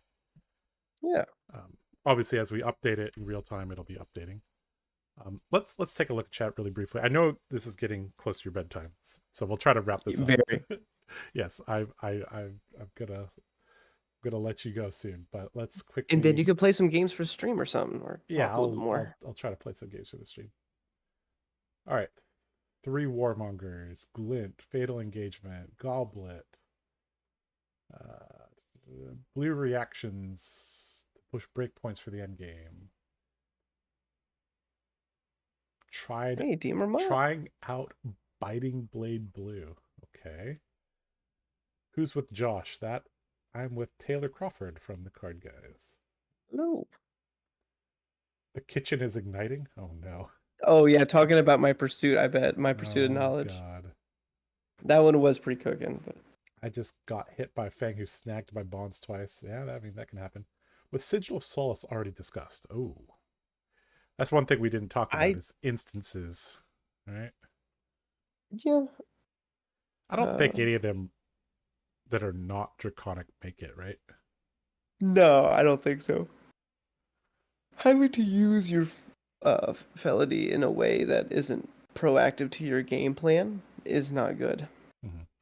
That actually, there is a card I'd like to talk about. Is actually Slap Happy. Funny enough, I actually think this card could be playable one day.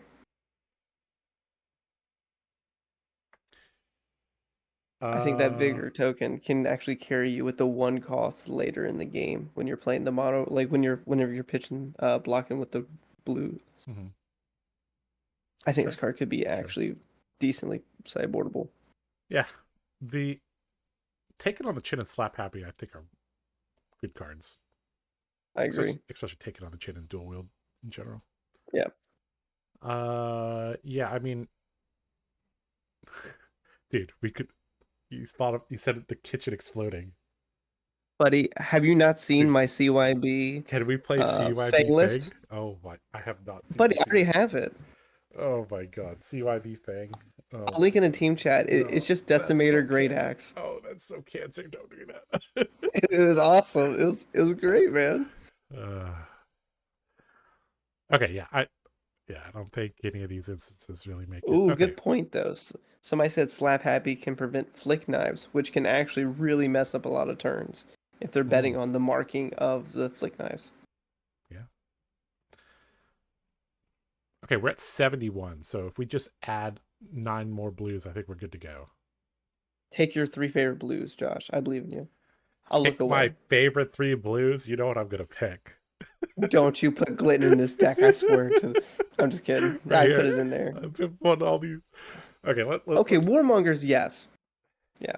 Okay, so Warmongers. how good. badly does Warmonger screw us? We don't have very many non-attack actions, right? It doesn't screw us at all, right? It doesn't screw us at all because, yeah. It literally doesn't screw us except for Savor and which is a block 3. Pursuit. which is which yeah. And the big is thing about that, arsenable, blockable. Yeah. Okay, so Warmonger's because probably the makes it. dagger, yeah, because the dagger has go again on the second chain link. You can actually use this as a turn ender reliably without losing value on the reactions, which is huge. Can you repeat that? I didn't get what you Oh, said. so because of like the second dagger will always have go again because you played a draconic reaction, this can actually be a turn ender, which is Mhm. massive. Okay, so that. I like this card a lot. Okay, okay. Yep. Yeah, I yeah, hear you. Good on turn 0. Good pre turn on. Good post turn on yeah. as well. Okay. Okay, we're at 74 cards.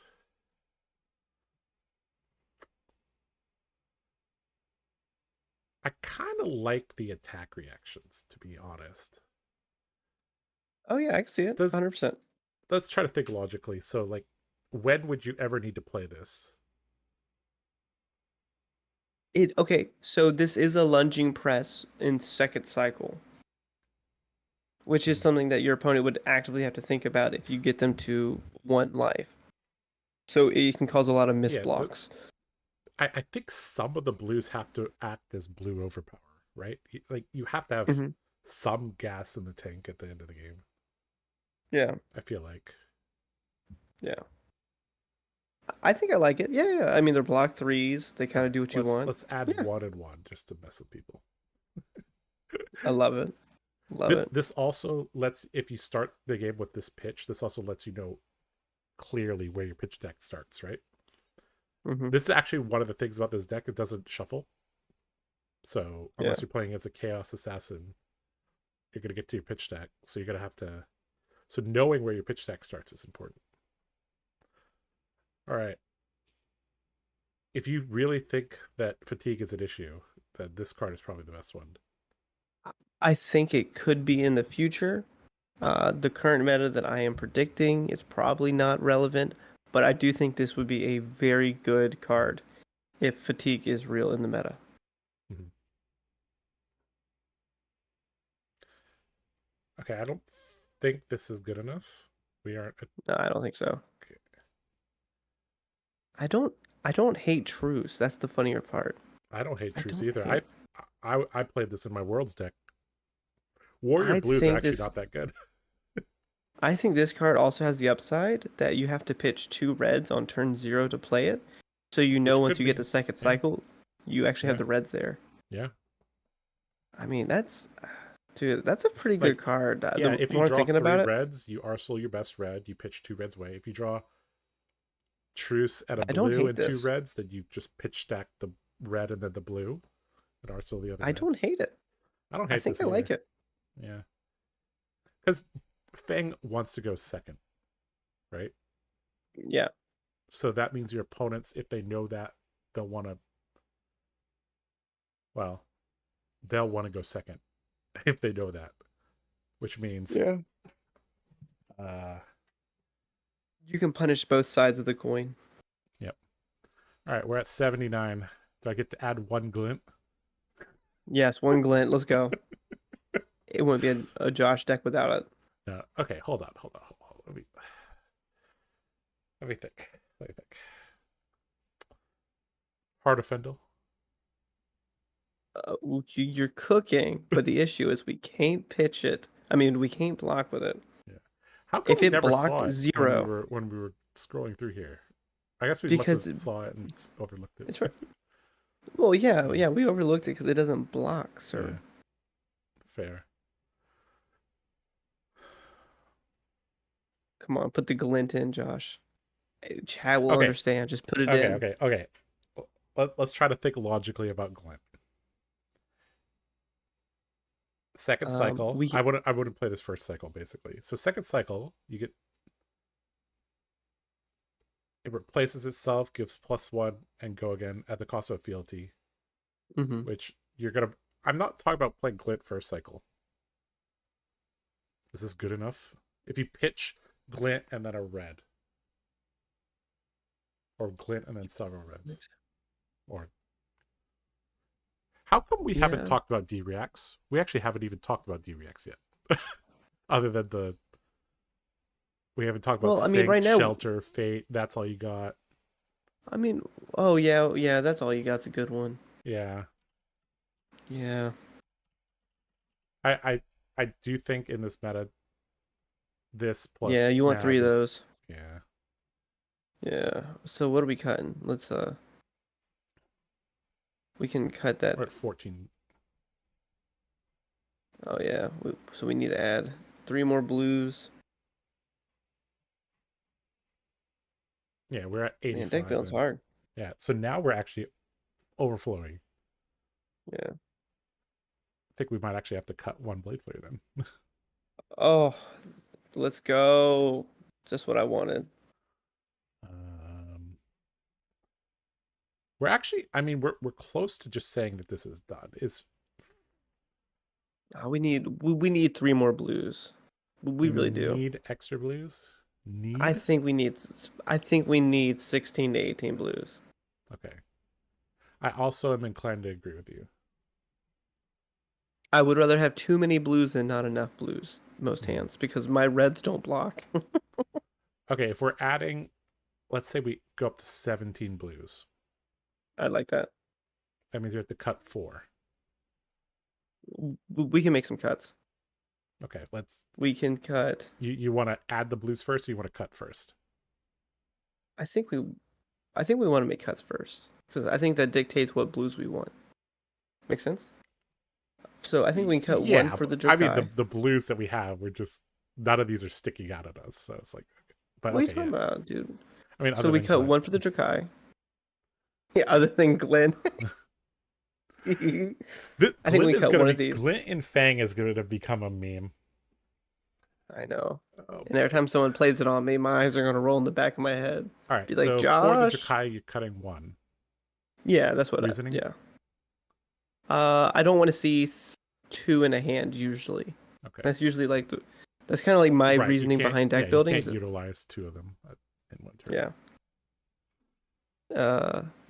Then let me think. This is tough. What are you thinking? A pledge fealty, to be honest. Oh, you're crazy. That's like explore in Magic. It's like make a land. Okay, cut it. But we can come back to it in another day. I would rather cut. Oh, I would rather cut your bloodshed over the pledge. Honestly, I would go down to 2 saver bloodsheds. That's true. That's you don't want to draw 2 in one turn. Well, those are a good Exactly. card, but Yeah, but like, I mean, the whole deck's good cards. To be honest with you. I part of me really doesn't know about this card. Well, let's cut it down to 2. Add the 3 blues, and we should be up to 60 then, right? Oh, if we add 2 blues, we'll be at 16. Yes. Yeah. So let's just add. This is the easy way out. yeah, perfect. That's I like it. route. And then you can play some games on stream with us. Let's talk about Glint before you go. Oh my gosh. Oh my gosh. Okay, why is this card bad? Well, what does it do other than give it go again? Give it go again. It turns itself into a red. Correct. But let's say you're playing an aggro match. Let's say you're playing Syndra. Then this is This card. Yeah, exactly. Exactly. You don't want to play out your blues unless they're on turn 0 or they're progressing your board state like all right, Pursuit. Let's just pull chat. Let's pull chat. I'm actually not sure. Chat, we need your help. Please chat. Please. Please chat. Start a poll. All right. Please. I'm voting in this, by the way, Josh. The Quicksilver good in Fang? Yes? No. Chat's like eyes rolling after all right, chat, listening to this. Please vote. Please vote. Oh my gosh. Now, come on. I don't want to influence the poll. But you are. That's okay. I know I am influencing it. Glint is like the quintessential warrior card. No, but that's the issue. This isn't a warrior deck. This is a draconic deck with warrior attached to it. This is a Draconic Dynamo deck that is made There's to a beat your face in. Glint is not that good in this deck. I have cast Glint 20 oh times and it's oh been so bad every time. oh Mr. Blood just brought up something good. You could glint and provoke at the same time. Let's go. Oh, so you want me to play both of my blues? Okay. Oh my gosh. Oh my god. Your stream is too warrior pilled. Oh my Oh my gosh. god. Where's the We're 59-41 right now. I Oh can tell boy. 59% of players haven't played the deck yet. Great. Oh my gosh. Oh my god. I am only here to help. I am oh. You've played with Glint or you just Yeah. dismissed it? Oh yeah. Yeah, I played 3 Okay. Glint. I went to 2 Glint. So Then I went to 1 Glint. mhm. And then I So yeeted it. my reasoning, my priorities for blues are attack react is quite high, I think, actually. And then So my personal blues as of right now are 3 last ditch efforts, 3 pursuits, 3 sworn vengeance, 3 tip-offs, 2 truces, and 3 warmongers. Because I want my blues to either be progressing my board state early, because I don't want to play my blues. But if I have to, I want it to be on turn 1 or turn 0. And I want them to have an impact on my felony making or anti-fatigue. Glint does none of that other than block 3. okay. The I voice don't, you yeah, hear is Taylor Crawford, teammate of mine, yes. and the guy who's played a ton of Fang. But So I'm also not the warrior guy, so yeah. I'm just an aggro Oh player. my god, 52-48. Oh, Taylor. This, like I Dang. said, Glit and Fang is gonna become a meme. And oh my Is there gosh. any other card that half the community was like this is good, half the community was like this is bad? Uh, I can't think of any off the top of my head. Nothing actively, but like I But think oh my gosh. yeah. Oh my god, everybody in chat's talking about Glint now. Well, because Glint is a trap. Like Uh, Glint is like the biggest warrior trap ever. You see Glint, you've known Glint your whole life. Glint is like your high school girlfriend. You've loved her for a long time, but it's time to let her go right now, Josh, okay? It's Glint time to move Glint can on. turn itself into any other card is the issue. If you're playing Glint, you've lost this game. Okay, At no point how are you often casting do you get full tempo as Fang? Does that happen all the often? time. Yeah, yeah. Okay, so if you get full tempo and you draw 2 blues, Josh, this is E Josh, Strike, but like you know how Josh, E Strike cut. is a turn extender? This is your high school girlfriend. Let it go, okay? Oh She's my god. grown up. She's with someone else, Josh. Oh no. Oh, I'm just. I gotta have a Dory. I have a Bolton card in my deck. You can have Glint, but you're not going to convince me it's the best slot, best in slot, and that's okay. That's okay.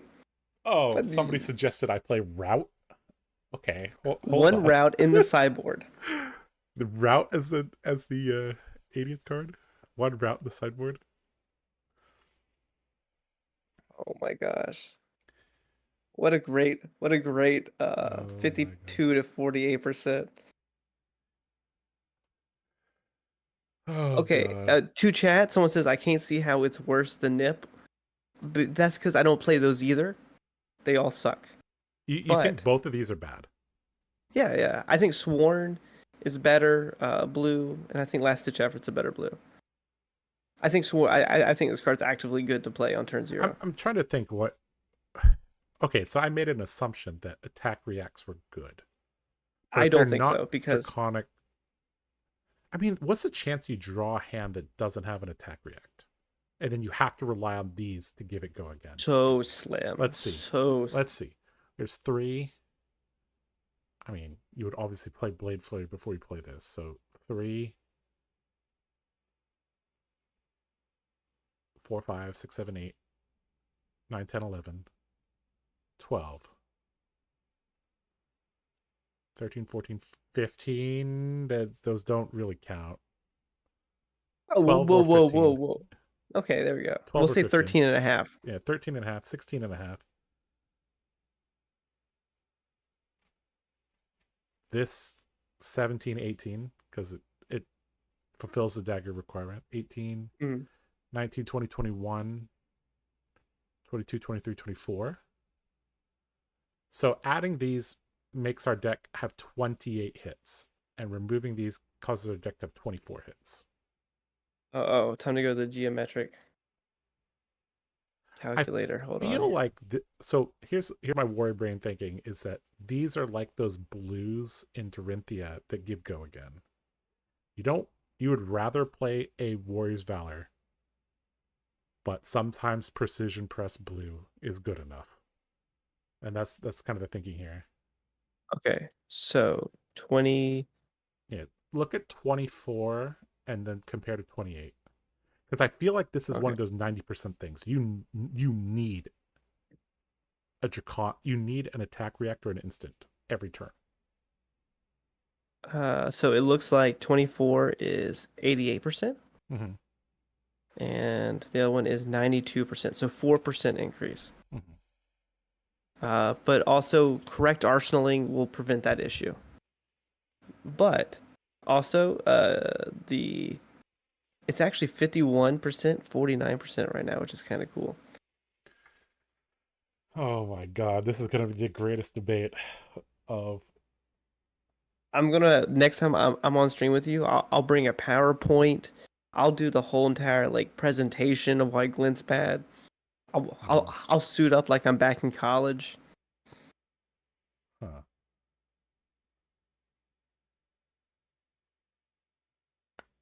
Oh, Josh.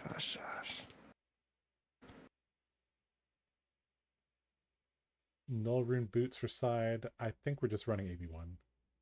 You can Yeah, glint the first dagger and make a chain link 2 draconic attack reaction on the second dagger. but you can Hey, do that with hey, any hey. card. Y'all are crazy. Oh my God, I'm actually getting DMs from people. Oh god. One route low key spicy. Titanium bubble. No, no, no, no. It tells you in stats. Oh, really? Oh, Draconic fealty mark. Okay, these are here. Cool. What's detailed? Oh, detailed discus. Which is better for the Drakai or Hunt the Hunter? For the Drakai is a little bit better because it's a zero cost. It can be played post and pre turned on, but Hunt the Hunter is better turns 1 through 3. Mm-hmm. Yeah. What is the budget option for warmongers? I mean, Let me give one take more your pick. example of why Glint's bad. Okay. Your opponents are your aggro opponents and mid range opponents are not priced in to block your weapon as though they are the hatchets or dustblade because they are coming in for 1 on the first chain link, sometimes 2, and they don't exactly know. So I don't think Glint is that good because your opponents are not priced in like they are in other warriors. Mhm. There are no on hits in this deck to protect yourself from.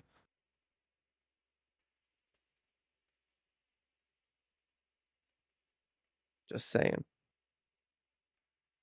Hmm. Big Glint is after me, I'm telling you. Okay. Somebody owns a lot of copies of Glint and wants to sell I know. them.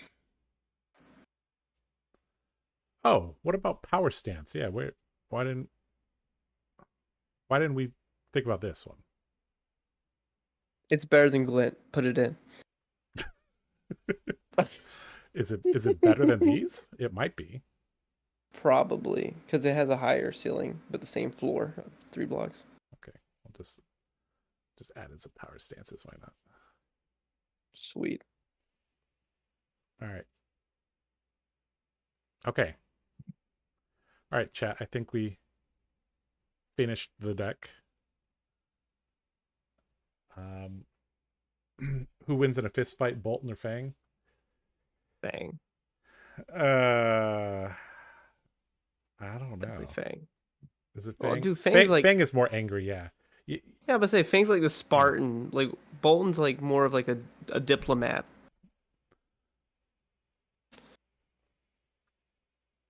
Okay, Josh, I'm gonna get Yep. off for the night. All right. Well, thank you Thank you for for having this helping great me. conversation Yep. and this great stream. Yep. All right. Thank you, chat. Yep. We will renew the Glint the Quicksilver debate next week or something. But yeah, but also, I just want to say 52% of chat is wrong. Oh Anyway, no. have a good night, Josh. All right. Take care. See you, buddy. Olympia is literally the Spartan. Yeah, you're right. You're right. You're right. All right. Okay. I do want to play some games. Just to test the deck out. So again, here you guys go. Here is the list.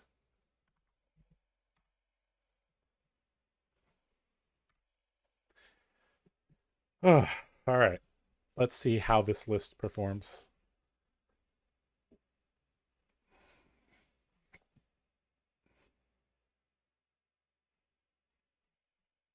$55.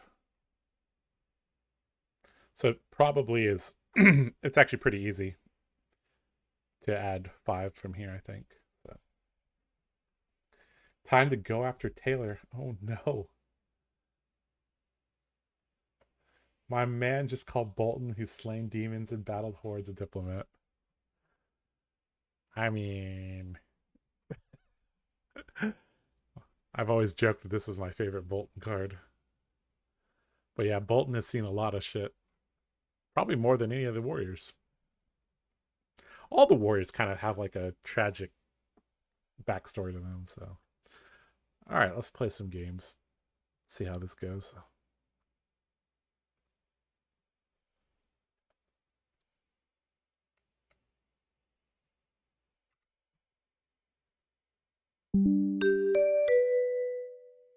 Oh boy. Arachne. I think I'm supposed to go second, but I'm not 100% sure. I have not played against this hero, so I played against this hero once, so. All right. I think Crown is probably better, but I don't know.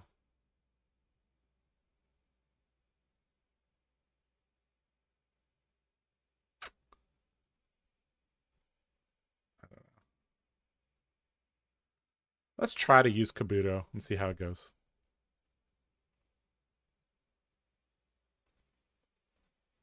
All right, against Arachne, I guess we just want our D-Reacts. And Snag, maybe? I don't know. Are we supposed to bring Snag against Arachne? It kind of fixes our blue count. I don't know. Let's try it. So we'll just leave these out then. Which means we probably don't need the Brimstone either. I think the Brimstone is like a package. All right, let's play 66. All right. Take Snag. Yes, Snag. Okay. One piercing. That's all you got is nice. All right, these daggers are pretty deadly because they mark, and I don't want to get marked on turn 0. Bonds of Agony.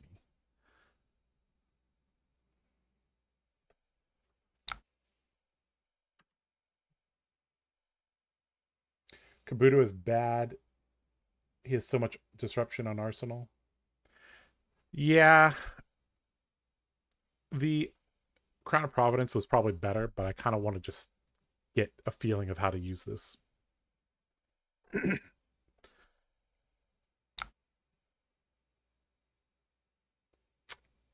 Okay. So we can go here, and do we want to block with the blue?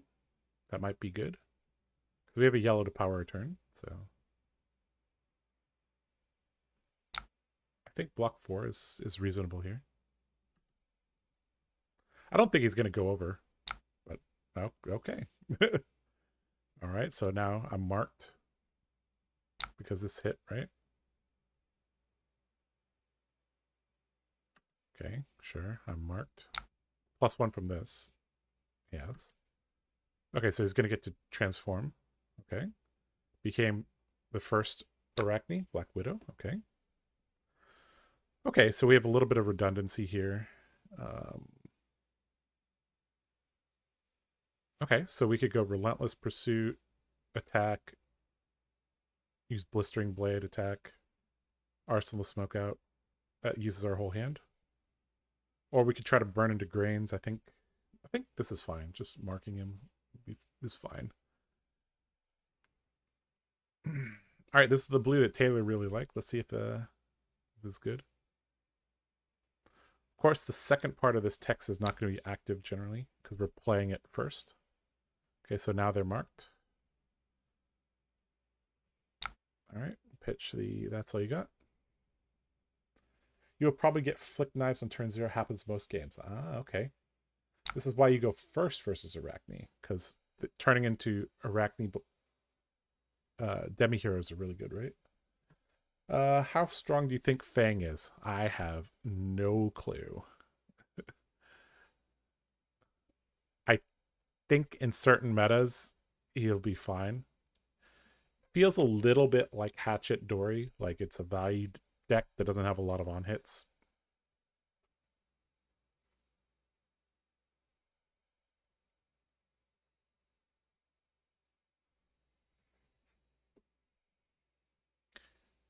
All right.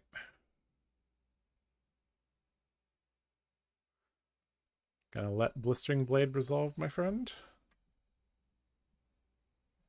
Any good assassin player will tell you go first versus Arachne almost all the time.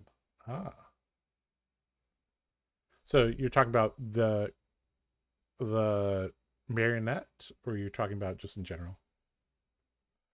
Okay, our opponent might be AFK, I don't know. Hello?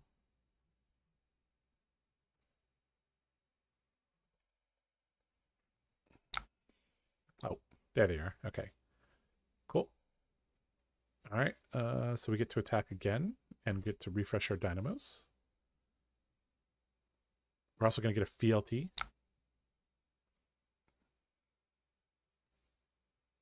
Which is nice.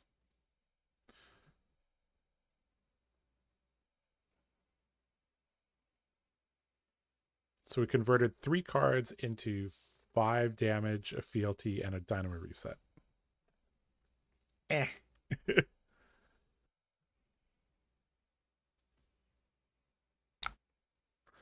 Okay. Looks like they're going to keep a 5-card hand. Kind of scary. One of the things I was just about to say is, like, how easy is it or hard is it for them to re-equip daggers? I guess we'll find out.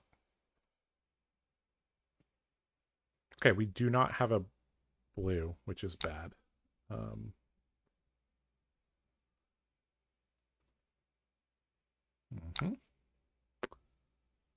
That's pretty good. I'm already marked, so good thing is that this knife doesn't have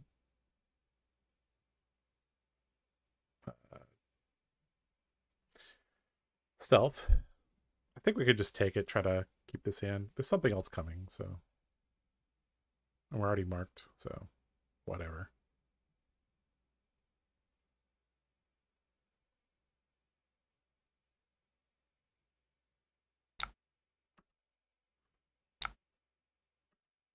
Okay, so I'm marked. I got unmarked and then marked again. All right. Okay. So this is representing 6 because of the hero ability. So I kind of want to block with Hunsen and maybe Smokeout would be decent. This turn is, yeah, it's not the greatest, but it's okay. So if we block with Hunsen and this, then we have 2 cards that we can pitch, and we can play this to give our stuff go again. So I guess it's okay. All right, we'll block for 4. And unless this is a double react. If it's a double react, we have to play both of these, and then our turn kind of sucks, but yeah. I think this is okay. Look out for the graphenes, by the way. Yeah, they have, don't they have to be a specific hero though for that? All right, so they're gonna discard a card, pump it. Okay, so let's smoke out to cover this. Mark our opponent. Does he have another attack react? He does not. Okay, so nothing happens. Arachne will revert back to the brood. Okay, back to marionette. Yep. Okay, so our turn is pretty simple. We're just gonna attack and pitch. I guess it doesn't give any information which one we pitch first. I guess this tells them we're not coming in 3 chain links. I also don't have Valiant Dynamos or Brave Forge Bracers yet. Any good stand-ins to start with in Fang? I think Dynamos are kind of mandatory for dual wield warriors, but the arm piece could literally be if you have Iron Song versus, even though the active doesn't work, that'd be fine. You could go with Gallantry Gold. You could go with Galad Gauntlet. I think are all fine.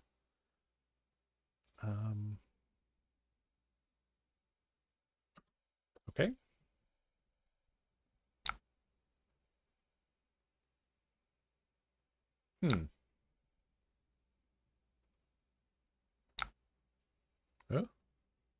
Uh-oh. What happened?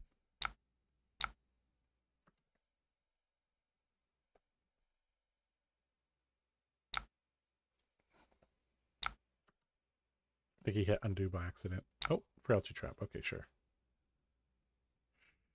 Sure.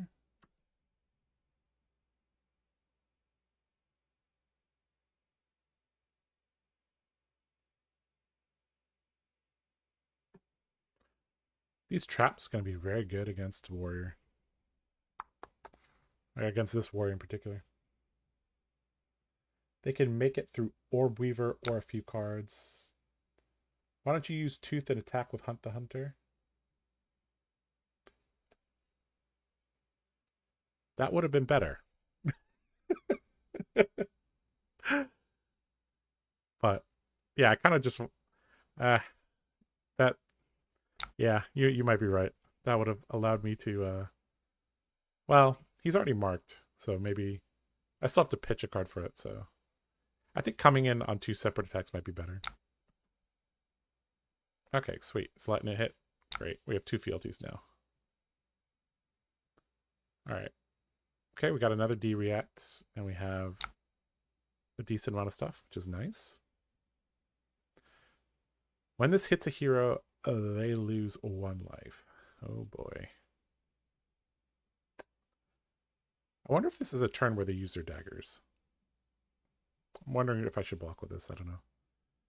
Well, I kind of want to just keep all these cards. Well, I don't need this card, I guess.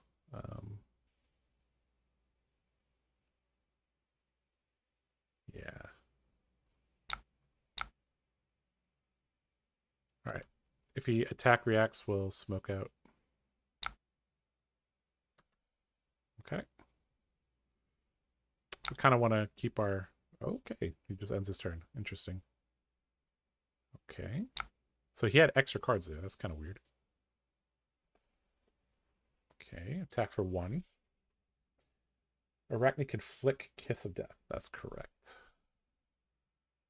But that was the active chain link, so I don't know. This didn't have Go Again as well. All right. Blistering Blade. I'm going to burn into grains. And then swing. So we have a Vigor for next turn, which is nice. And we have a D-React and Arsenal, which is good. We're working up to 3 fealty. We'll probably get it on next turn. So that'll be turn 5, I believe. My turn 5. Okay, starting off with Hunter's Blade. I mean, this hand's pretty good, right? This hand is actually really good. I mean, we don't need all the cards. That's the thing.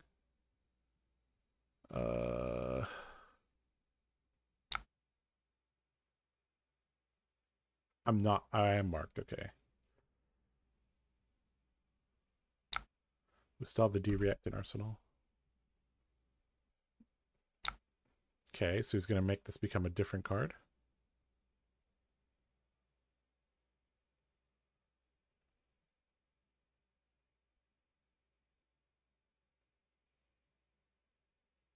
Okay.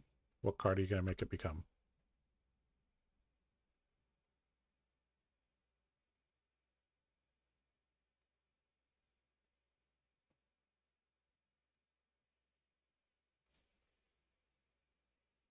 So it was Mark of the Black Widow. Now it's becoming Kiss of Death. Okay. Oh. That's not good. Oh, I forgot he's a demi-hero. So he actually has... Ooh, that's not good. Okay. I mean, there's no on-hit except damage, though. Okay.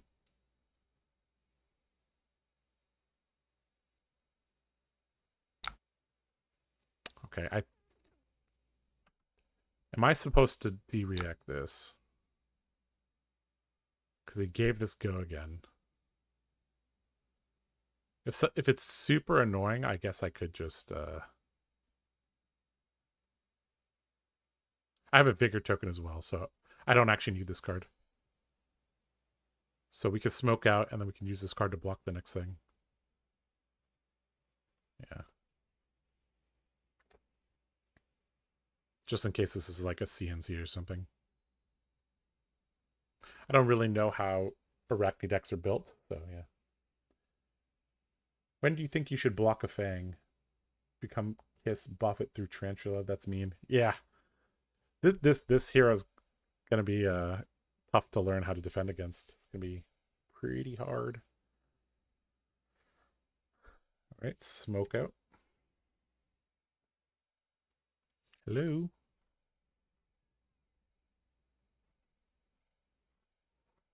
Are you there?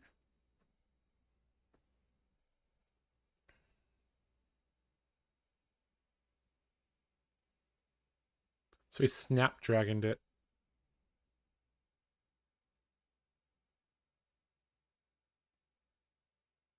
This turn should...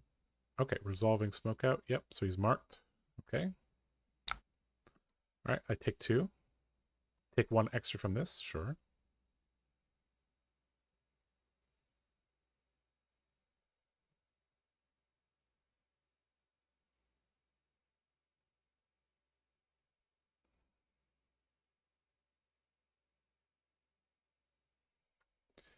Just play Azuri so you can counter disrupt them.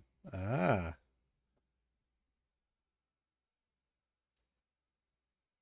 Play Tooth into Hunt the Hunted for 8 that marks them.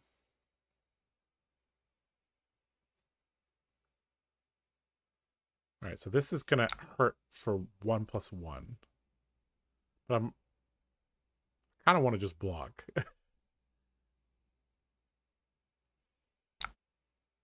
Because Battle Worn is much better than Blade Break and Temper, so yeah, this is preventing the Kiss of Death and the... Oh, he's just gonna flick. Oh, he's gonna flick the Kiss of Death at me. Ow. Okay. I took 1+1. Okay. Okay. Tunic into... Okay. Well, I guess I'm supposed to let this hit now, I guess. And then block whatever this is with this.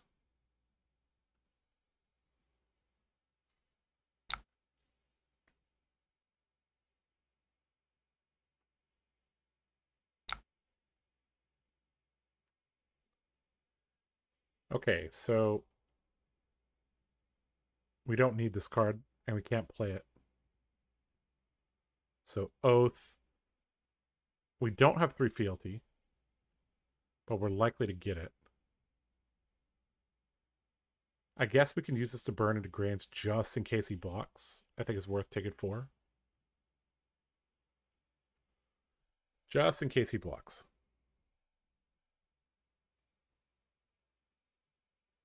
Can always arsenal this as well.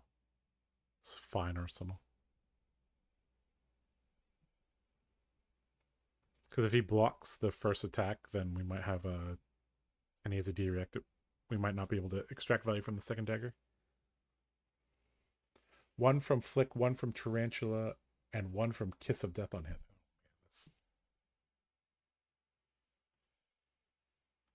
That's bullshit.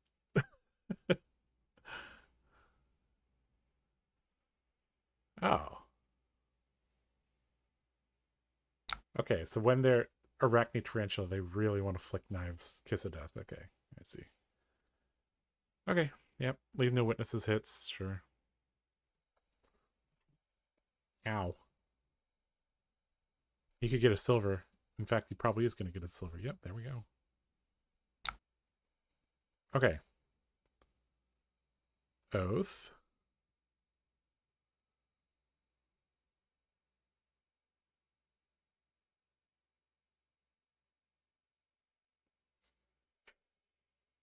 An equip dealing 3 damage. So fair. Yeah. How do they flick knives in older attack? Well, you can only flick knives in older attack. You can't be on the active chain link. He played under the trap door. Banish target trap from your graveyard. If you do, you may play it this turn. If it would be put into the graveyard, banish it. Okay. Okay. Okay, are you playing Lair of the Spider on this one? Okay, he is. It's going to mark me. Okay. This is going to hit, giving me a 3rd fealty, though.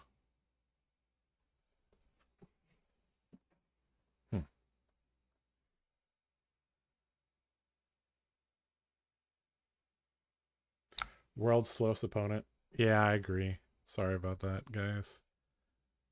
Okay, so take 1. Kiss of Death is a dagger action. Yeah, this card's really unique because it's a dagger attack. It's not a weapon attack of note. Okay, so he's going to take 1. Give me my 3rd fealty. Okay, so then we're going to attack with the Fire Vein and Long Whisker Loyalty. Probably for plus power and additional attack.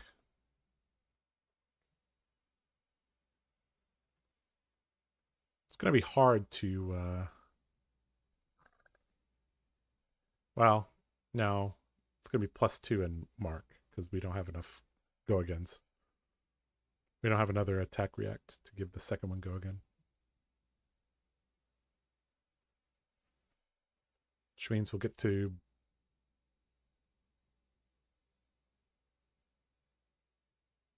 Yeah, we can Grains Bracers. And then Grains to use this. If the first attack doesn't hit, then we'll just arsenal the power stance. For the Emperor! Yep. Kiss of Death is gross with toxicity too. Yep, that is true. All right, no blocks on the Fire Vein. We're going to play Long Whisker Loyalty. We're going to buff and mark.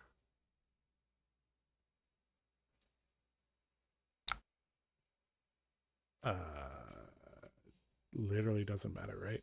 Because we can't attack 3 times. So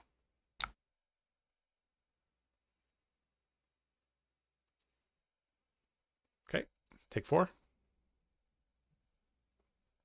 The Arachne lists I've seen aren't playing toxicity, because to do that, it is very much Alice in Dreamland. Yes. Let's make a bigger. I even had one floating. Lol. So we actually probably should arsenal this.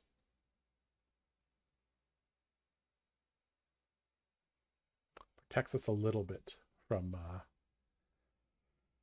some shenanigans with codex.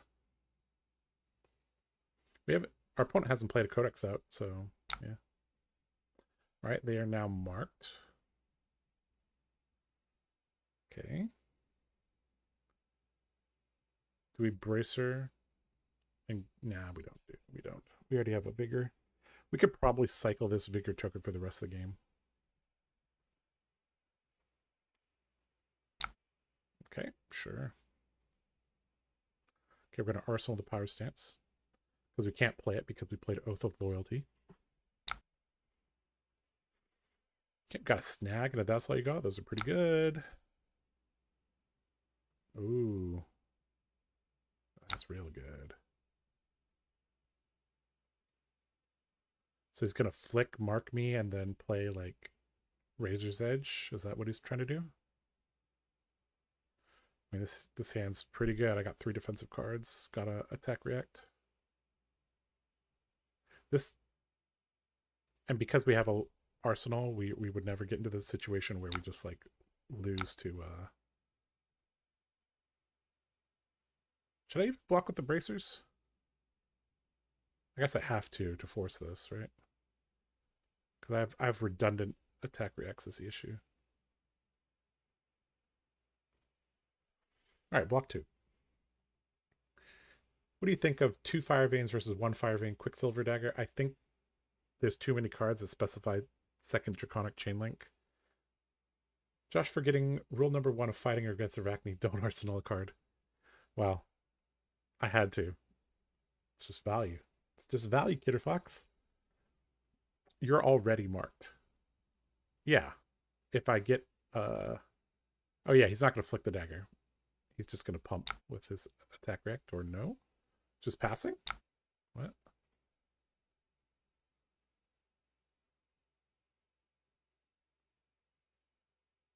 I'm confused. Yeah, fighting against assassins, you generally want to just play 4-card hands. Don't arsenal things, because it turns on a lot of the things in their deck, but yeah, it's what it is. Just a Nick. That's pretty good. Well, now we have to snag it. Okay. It doesn't matter if I snag this now or later, right? So it's retroactive. It used to be the case where you had to play this before it resolved, but now it doesn't matter.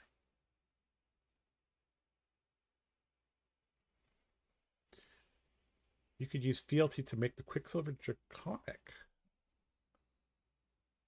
The next card you play, not the yeah. Definitely gotta snag this instead of wasting 2D reacts on it. This is actually what we kind of want in the arsenal, I think. Maybe want this in the arsenal. This gives us an offensive 5-card hand, so maybe this is better in arsenal. I don't know. All right, back down to 2. This is why I said 3 snag is like mandatory in this environment. Okay, so we have our 3 fealty, and we're good to go. So we could go. We don't have to go power stance now, do we? I mean, we have to keep the chain together, so I guess we'll just do that. Whatever. Give him some information. All right, Fire Vein into Affirm Loyalty into Fire Vein.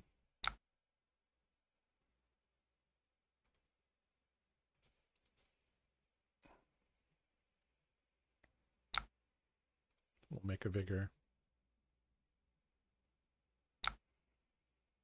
Huh? Oops. Sorry. Forgot to play my attack react. Oops. Sorry.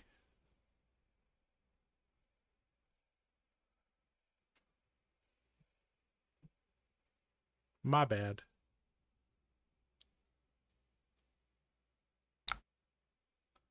Okay, let's attack with the Fire Vein. Affirm loyalty this time, instead of being a potato.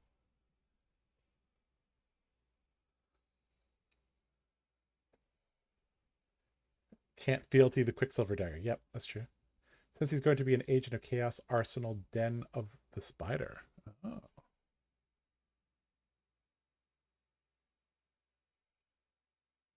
Hmm. Yep, makes sense. Okay, no blocks. Affirm loyalty.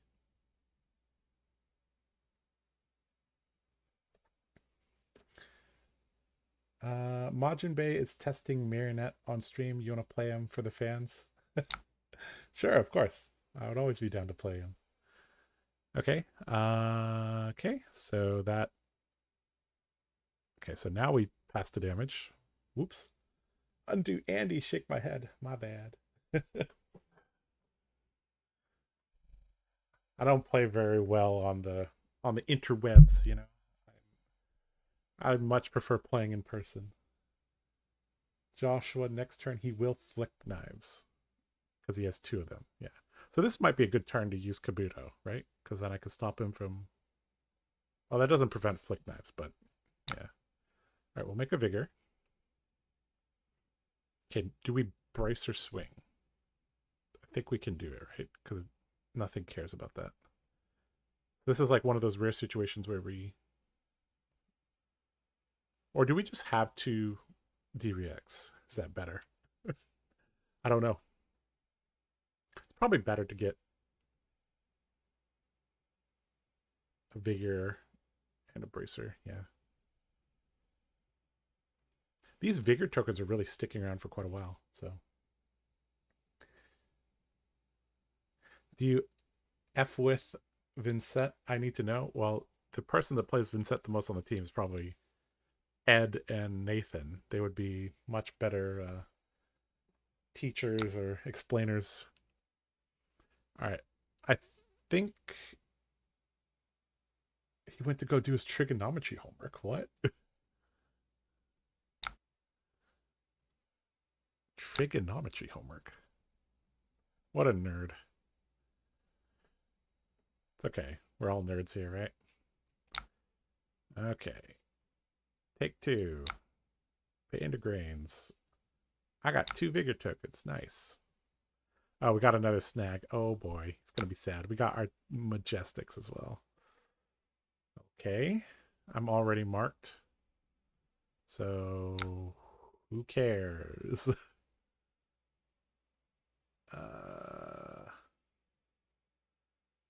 Yeah. So if I Kabuto here, does this mess up his turn? It does, right? I feel like Kabutoing here messes up his turn. Because he'll have to do something, then flick this one. He could re-equip it, but he can't do anything with it, right? This is once per turn, right? So let's try it. Let's just try it this way. Snag doesn't reduce the power on Arachne buffs. Because this is not an attack action. Yeah. Okay. I think the Kabuto block here is correct, but we'll see.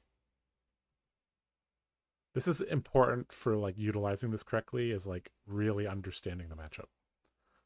Okay, so he's gonna flick knives. Oh, he's gonna flick knives to the other dagger. Okay, sure. Yep, that makes sense. Okay, so that hits me. Ow. So he's gonna re-equip. Okay. Its next attack with stealth gets +3. Okay.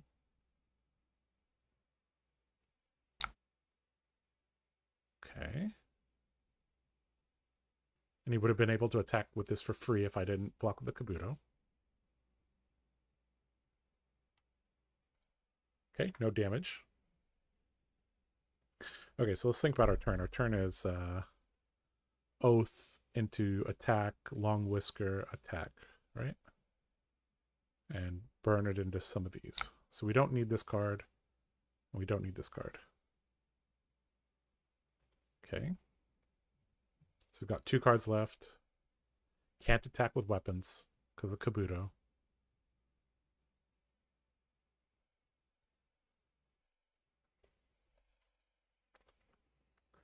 This seems like a good Kabuto. Yeah, I thought it was decent.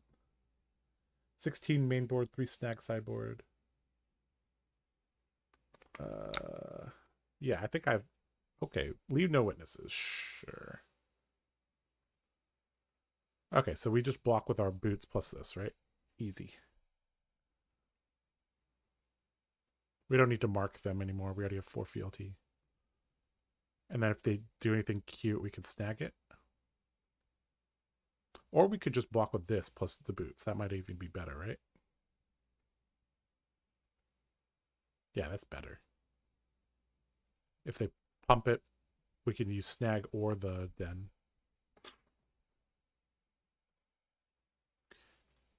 I think snag is just strictly better than a D-react.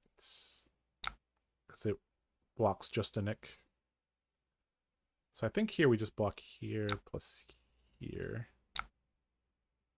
And if they attack react, we block with the D-react in Arsenal. Set the snag into Arsenal next turn. This is good against all the attack actions except the weapons. So, all right, cut to the chase from our opponent, or just pass. Just passing. Okay, sure. Okay, our power stance is going to go off, which is kind of cool. Okay.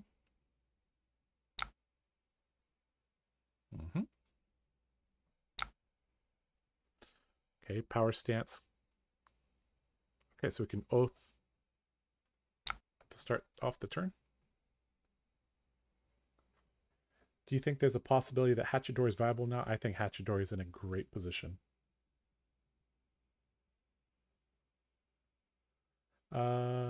He can't use the knives. Snag in Arsenal. Yep, that's the point. That's, well, yeah.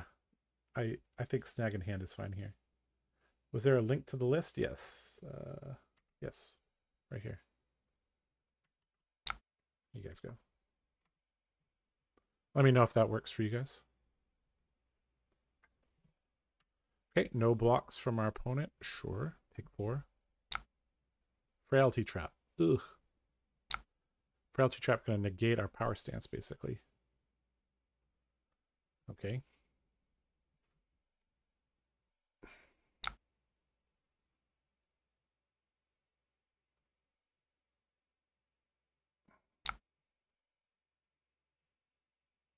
Okay, Obsidian Fire Vein. It's not symmetrical. Does anyone else, does it bug anyone else that there's not mirrored versions of the daggers? Yes. Yeah, I definitely am a points left, points right type of player. And I have my hero in the middle. Okay, he's going to become Arachne Black Widow. Well, I have the perfect counter to that. Sorry, bro. All right, so let's... Again, we don't have 2 reacts, so...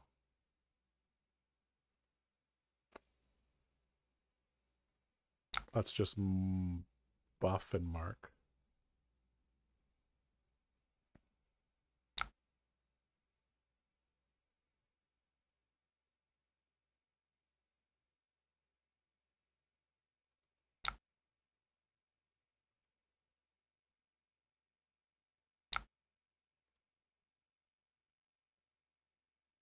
Okay, and I don't think...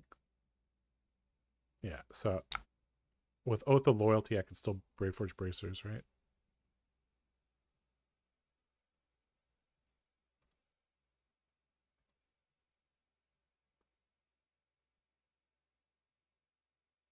But then I don't get a second Vigor, but I think that's fine. Just extra damage. I think with Black Widow, likely to keep this 4-card hand. Because there's no on hit. So I don't think he's going to block this. The gem packs have both dagger types. Ooh, that's beautiful. A little, behind the scenes for you guys. LSS actually sent some gem packs out to the content creators. So that should arrive tomorrow. So I'll try to make a little, maybe YouTube short on that. Okay, as predicted, he did not block. Okay, we don't need vigor tokens. We're sitting pretty here. All right, so we got 2 defensive cards. We have all 3 block. We have some good cards for going a little bit wider. Also a source for the vigor.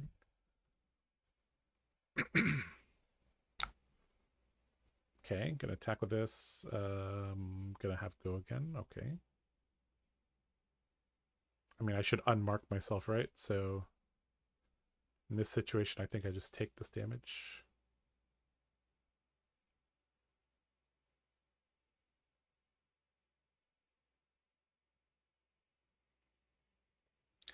What do you mean all your obsidian flames have on hits? If you pull a Marvel Azuri, send it to me. Ah, yes, I know you love playing Azuri, Killer Fox. The original assassin. Well, I guess Arachne's the original assassin, but you know what I mean. Okay, we will take 1 and unmark ourselves, sure.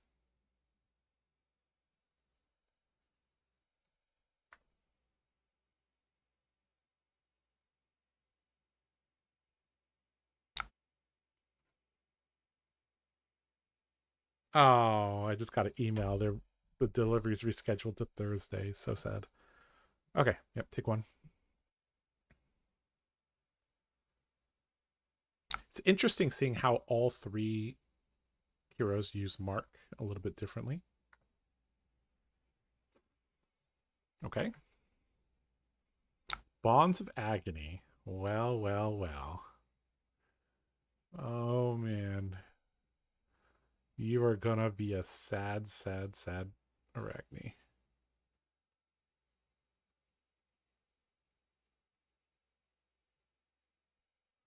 Yeah. Attack reaction 1, attack reaction 2, attack reaction 3. Oh boy. This is too fast. I blocked with the dynamos too fast. I need to consider a card. I need to make it look like I'm thinking.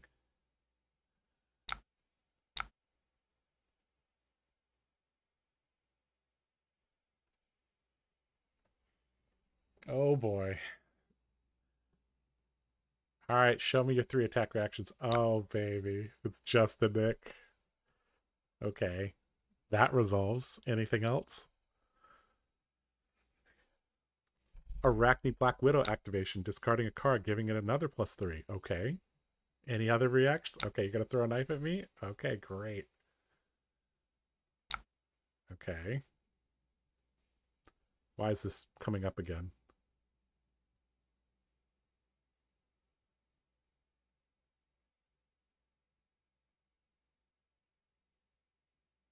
What is this layer? I'm confused.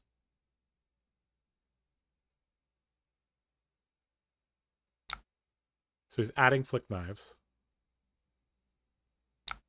Activating the hero?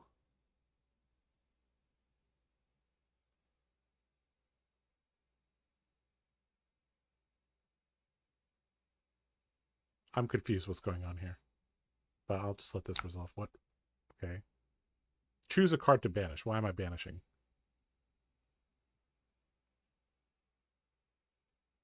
When the attack hits a hero?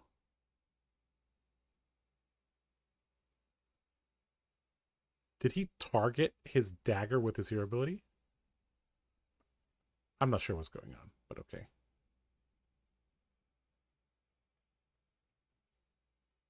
What?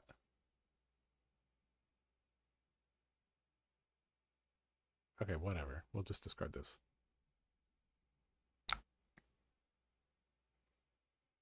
I'm not sure what's happening there.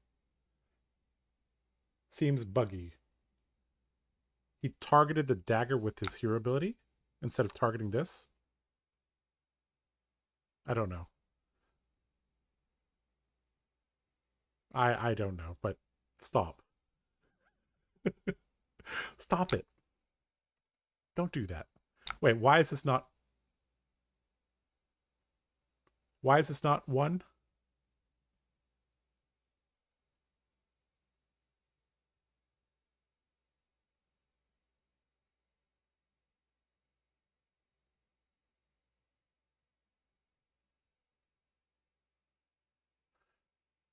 I mean, I guess we play this out, right? I think this is a bug, but we'll just play this out so we don't actually take the damage. Talishar moment. Okay, snag stops reaction cards not re. Oh, you're right. This is not a reaction card. Wait, hold on. You're right. You're right. You're right. You're right. You're right. You're right. The Arachne hero ability is not affected by snag. Okay. You're right. You're right. You're right. You're right. Hero is not a card. Correct. Correct. Correct. Correct. Correct. Yeah, you literally told me earlier. I was just confused because of the layers. Why am I banishing a card though? Could you explain that to me? Why I had to banish a card?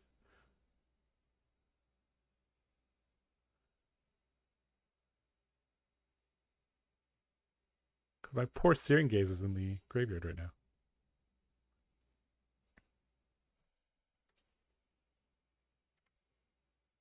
He must be molding. Oh no. I mean, getting your epic turn snagged into de-reacted. Oh boy. Okay.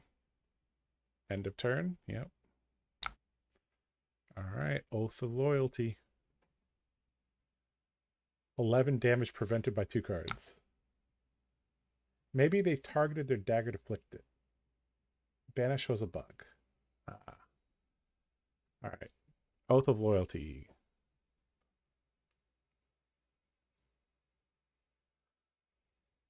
Okay.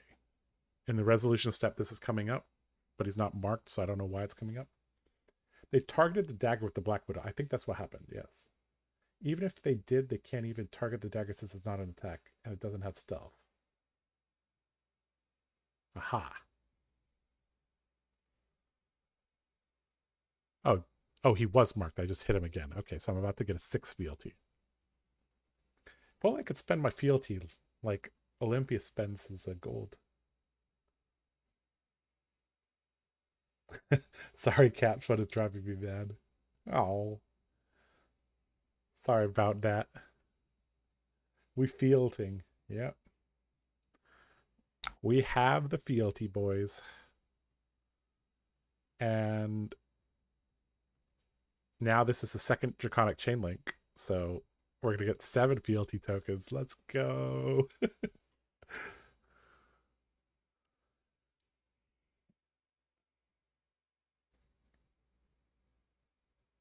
You could target Clave, but it doesn't get the on hit. Except they didn't target Dagger. Bonds got +3 from the ability. Doesn't Bond say 3 attack reactions not... It doesn't have to... He played it on the chain link, but he doesn't have to target the chain link. Right? Okay, so we're going to... Endear Devotion. Which gives a go again. Well, we've run out of vigor tokens, boys. It took us 4 turns, but we finally run out of vigor.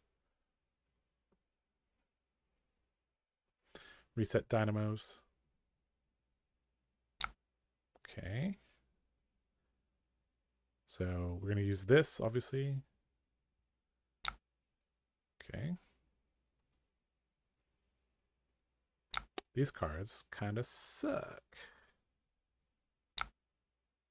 Oh, wait. It's coming in for 2. Oh, right, I'm marked.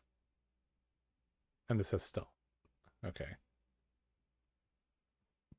All right, we don't need that card. Let's block with that card.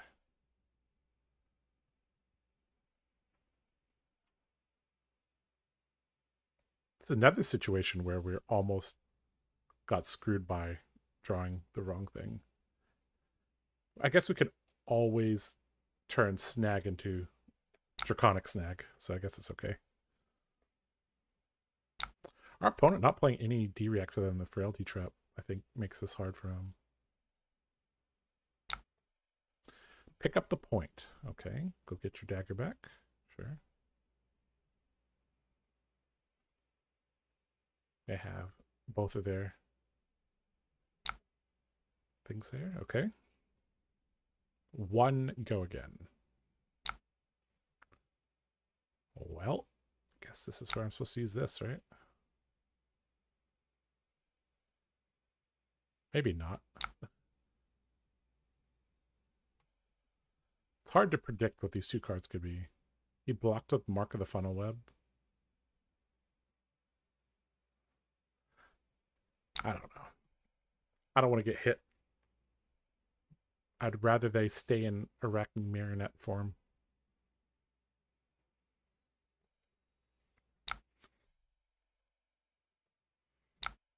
This has been a clinic in how to shut down assassin power turns. I mean, you play snag. That's how you do that. When we were deck building with Taylor, I was like, yeah, you need this. Oh. Ooh. Ooh. Well. Well. Persuasive prognosis, you say? Okay, well, block with this. Should be okay, right? He could flick it, though, to make me marked to give it +1.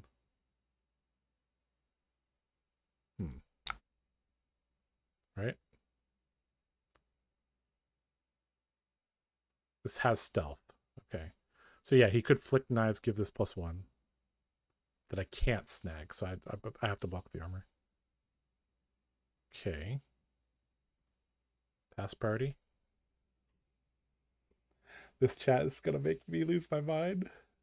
Kidder Fox, did you vote for Glint being good or bad? Time to cut the 2 blocks. Well, the blues, I think, is going to be the most. The community is not going to decide, not going to really know which blues to play, I think. Josh, when he doesn't realize he's already marked. Oh, I'm already marked. Oh. Oh, right. That's why this is coming in for 2, not 1. Ah, you're right. Okay. Just a Nick. Well. Well.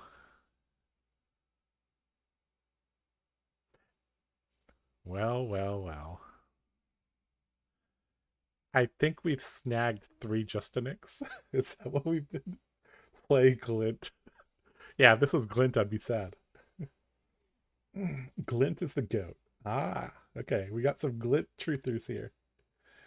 Oh man, all 3 Nicks met with 3 snags. Yep. Can someone link me the deck list, please? I will do that for you. Here you go.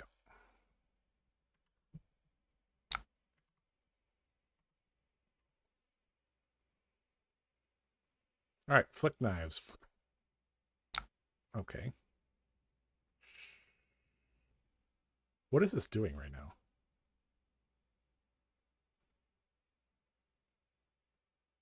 Okay, I took a damage.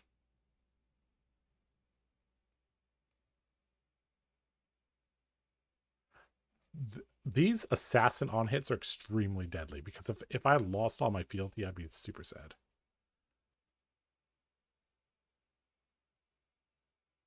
Any other reactions, sir? No?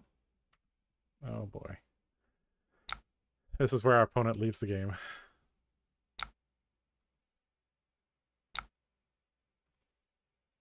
I heard you like 1 card 7s.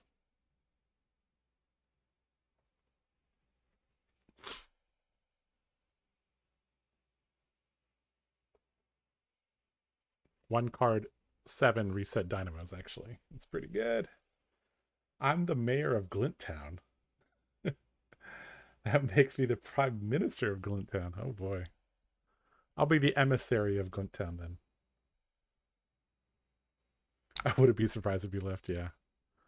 All right, and this is how we're winning because we're sidestepping this block. Oh boy.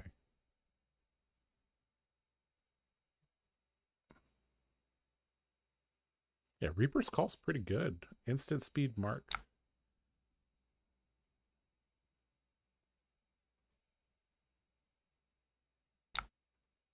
All right, dagger for 4, sorry.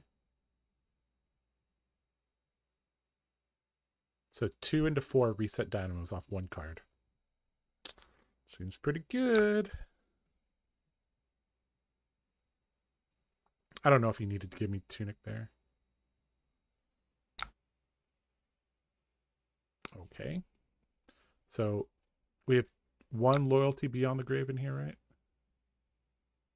Or we have 0. Where the heck is our loyalty beyond the graves? Huh? We have no loyalty beyond the graves in the graveyard. I can't believe it. Okay. Sure. Kiss of Death resolves. On hit, I lose a life. Okay, well. Good thing these things block. Oh man, we don't have one resource. Dang. That's sad. Alright, we just block here, block here, block here. Swing, pledge fealty.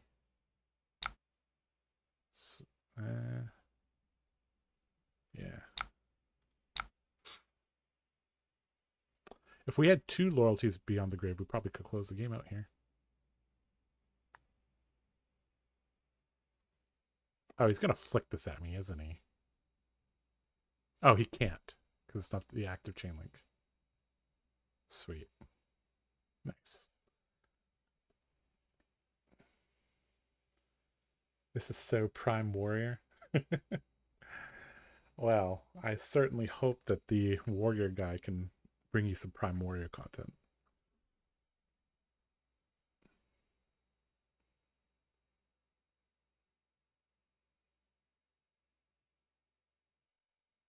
Man, I can't believe it's turn 9. We don't have a loyalty beyond the grave in the graveyard. I think you're like 70% to have 2 by turn 10. So maybe even more. I don't know.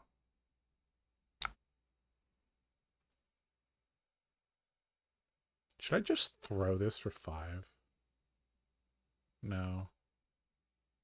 This is 2 into 1. Reset Dynamo's arsenal.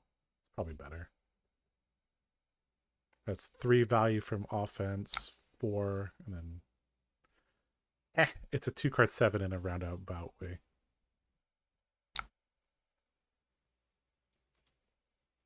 He also has to block or he'll die, so, you know, there's that.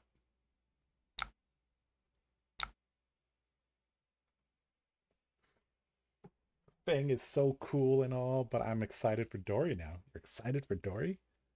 I mean, Dory's cool too. My cat is purring up a storm on my lap. Maybe it's a sign to play Zen. Kitty cat Zen. All right, pledge fealty. Give this go again. So he's going to get a 3-card hand.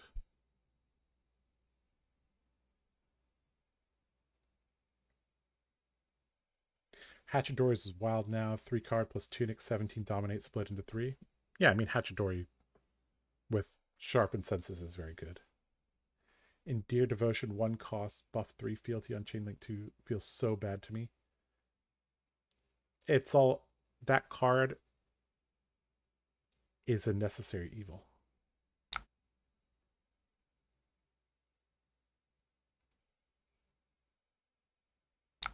Have you tried Sharpened Senses in Dory? Feels like a trap. Provoke is great though. If you're talking Hatchet Dory, that's a 3 of. If you're talking Dawnblade Dory, unless you're doing something weird with Twinning Blade, I don't think that's good. Okay, he's got to freak out about this because I still have 1 card in hand.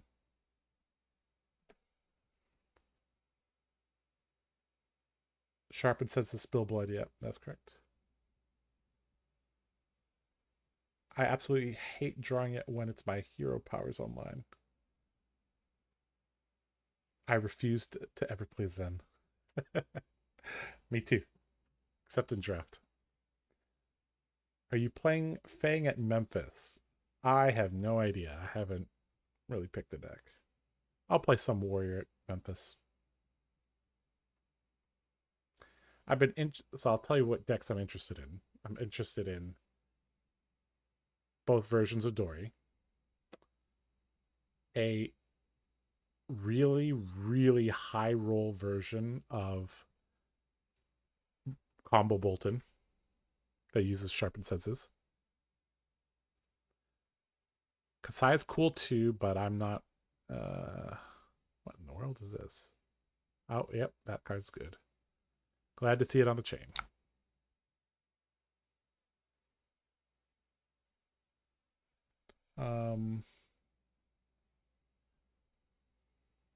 I've also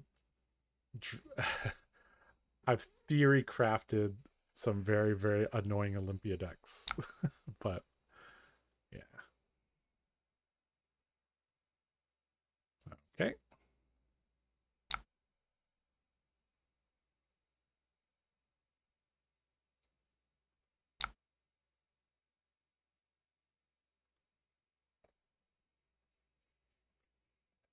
Imagine if one of these was Glint. Oh, it'd be so good.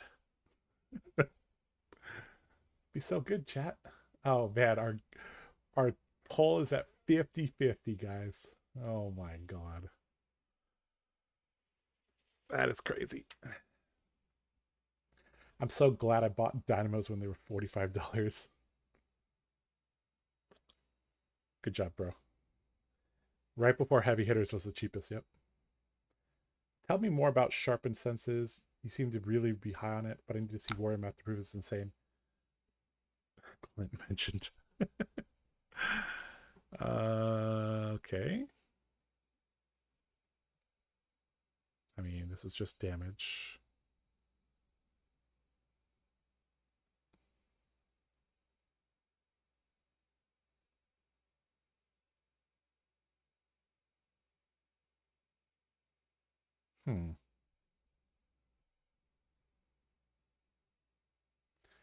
Okay, so I like Glint once you're online. Okay, let me explain the math of Sharpened Steel. Or not Sharpened Steel, Sharpened Senses. So if you have Tunic up or you have a Grains token or a Vigor token from Goblet or whatever, you set Spill Blood or Sharpened Senses into the arsenal. And then you draw the other one plus a blue and you're good to go. So then you play Sharpened Senses, play Spill Blood, swing. So that's 5 Dominate. Go again. 6 Dominate. Go again. If either one of those hits, another 6 Dominate.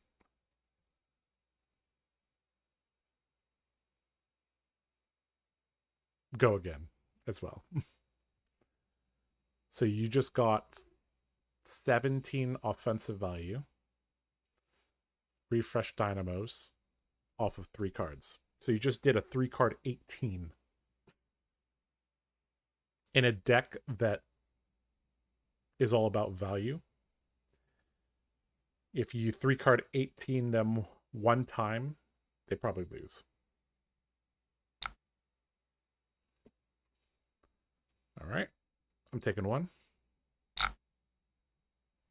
Okay. They decided to leave. Okay. Makes sense. That was a very long game. But I guess my opponent, very new to playing the hero. So that's fine. Okay. Pretty cool.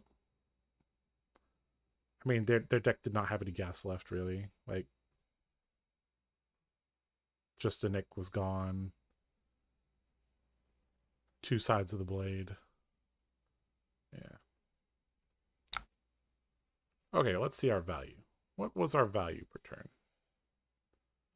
Not very high. But I think 11 value against an assassin is actually decent. So,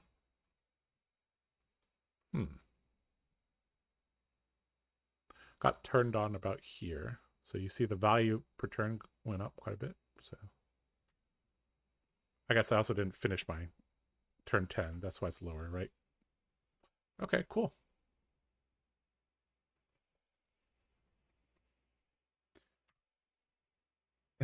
Good sport state after 3 stacks on 3 just an X. I mean, yeah. All right, for those of you guys just joining us, this is the deck that we've been playing. I could take another hour pointing out all their misplays. Oh boy. It's not about the value, it's about the friends we made along the way. Does Fang make a lot of friends? I don't know. Seems kind of serious. Okay, so this is the deck we've been playing. Taylor and I crafted this together. I don't know if I like these blues. We have all the blues down here that we were considering.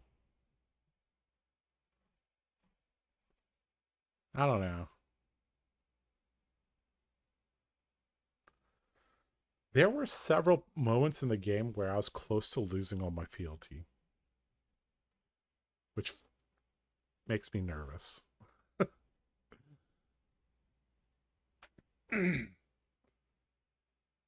Right. The value of snag isn't represented. You're right. You're right. Make a Hatchet Dory deck. I already have a Hatchet Dory deck ready. Let's see if I can find it. I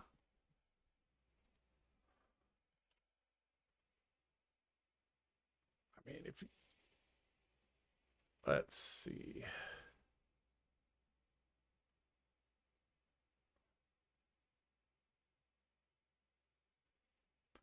Okay. For those of you guys that want to see what my Hatchet Dory deck looks like now, here you go. Okay, so update has Kabuto.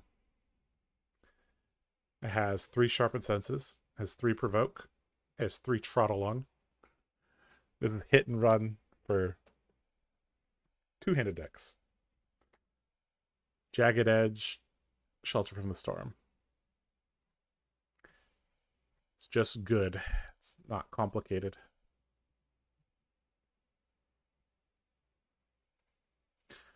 So yeah.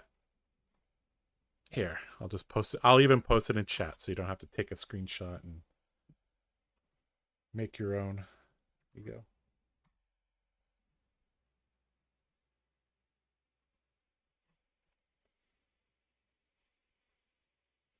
Fang felt bad till I played a good build. The attack react blues are nice in late game. Yeah.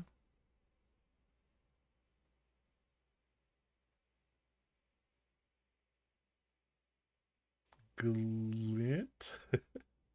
How do you keep cool when playing against slower block heavy decks? I mean, I lived through Dorinthia versus Oldhim. I am a battle hardened veteran against Guardian Fatigue. Have you tried blue scar tissue? We mentioned why we didn't really like this card. Mainly because it blocks her too. Yeah, Taylor talked about how this is because it's not a Draconic card, you don't really want to play the red version. And the blue version is okay, but I think if you're playing your blues is after you're turned on and they kind of concede some tempo. We kind of saw that in that game. That Truce and Warmongers were not that great. So my first instinct when I was picking blues was like, attack reacts are the best blues. That was my gut feeling when I read Obsidian Firevein. I was like, because blues, you either play them as an emergency, in which case you're going to have to use a fealty, or you have extra of them. We noticed we didn't have double go again, so like Warmongers and Truce were not that great. Honestly, these cards might go. Are you still playing games tonight? Yeah, I'll play another game. It is getting kind of late though. It's like 11. I've been streaming for 3 hours. I'll play one more. Um, I have to say, Josh, I'm not really impressed with For the Drakai or Hunt the Hunted. Both of those, especially having 5 to 6 copies, just clunks up so hard compared to running more attack reacts. Well, the beautiful thing is that these block 3. So, I mean, we could have more attack reacts. I could see it.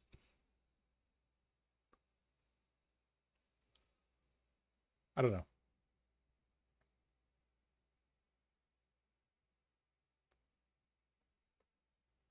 Think it pushes past Zen. I mean, if you don't block a warrior, you die. So Zen has to block a bit. So I think every warrior is decent into Zen.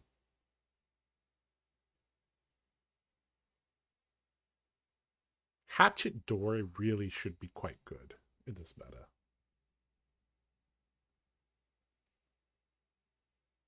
Your blue attack reacts would have been fine that game. You had like 7 fealty. Yep.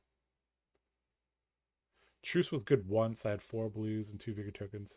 It's like literally only good turn 0. I think I want to be doing other things on turn 0, right? Than playing Truce.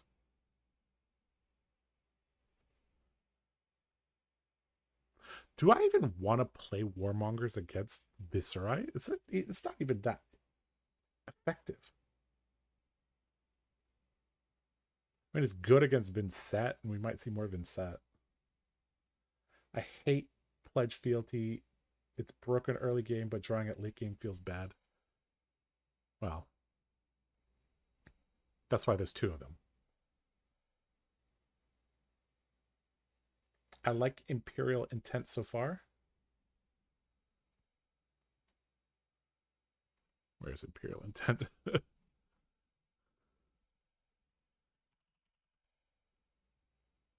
Oh, this one.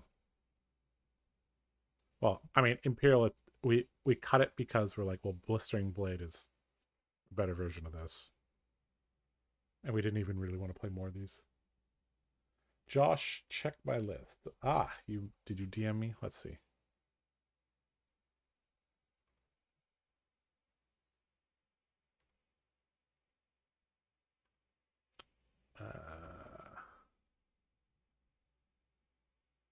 I cannot see your list if you DM me.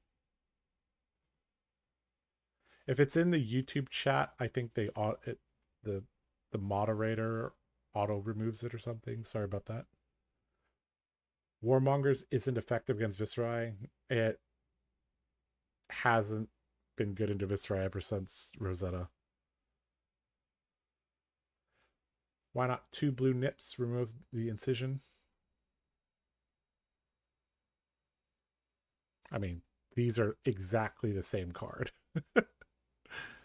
It's just they have more things to think about.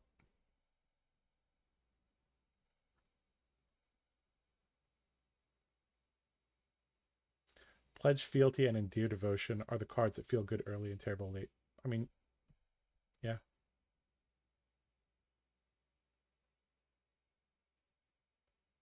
How was the Syndra matchup? Haven't played it enough to know. The amount of times I played Warmongers for them to just set up anyways, play a few Rune Ragers is very high. Warmongers is only consistently good in Dozelia. I agree. Intent is my Blistering Blade 4 and 5.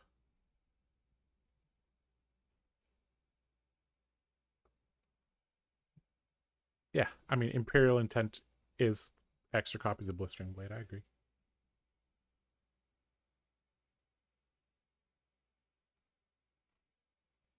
Endear is +4 at reaction speed. Yeah. Requires some setup, though. Okay, I kind of want to change our blue base. I don't think Truce or Warmongers is really it.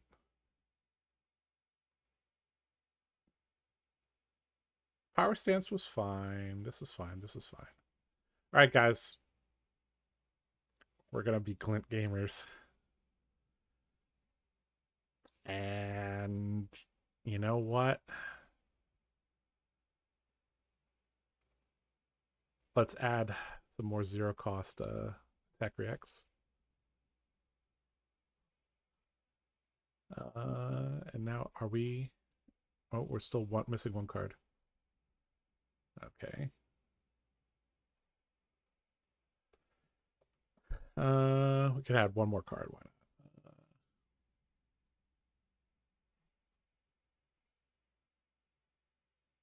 Sure, let's add another power stance. Why not? Oh, I already have 3? Oh, it's in the sideboard here. Okay. Don't tell Taylor I changed our blues. He's gonna greatly disapprove of the Quicksilver in his deck. It's funny, 51%. This is the most split I've seen the community on a card. Is Glint good in Fang? I don't know. Look at Discord. Trying 14 blues. Right now we're running 16. Power stance. Yeah, power stance I think it's fine. It's 2 damage. If your blue can convert into 2 damage, that's decent, right?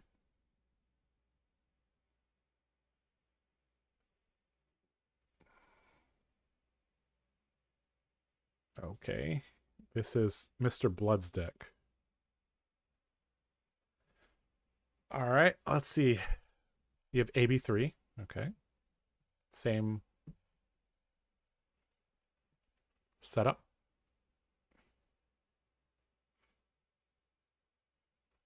Mm-hmm. Only one oath of loyalty? Only one pledge fealty? Okay. Savor Bloodshed is... I can see this being a 3 of. The list I'm on is on 2. Serengay, Sisters of Fire. Okay.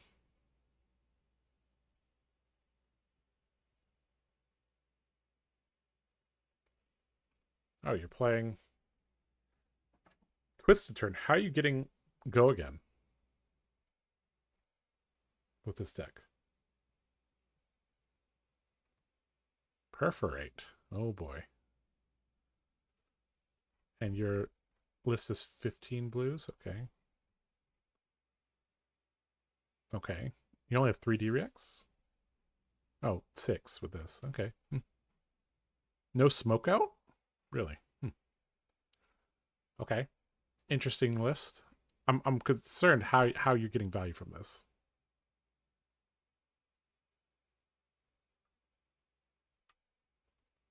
Okay.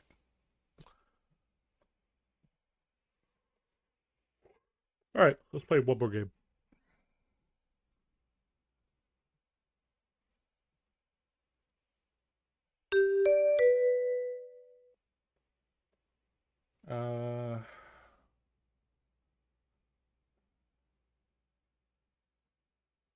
Nip could target rip off, so not the same. Yeah, technically, yeah.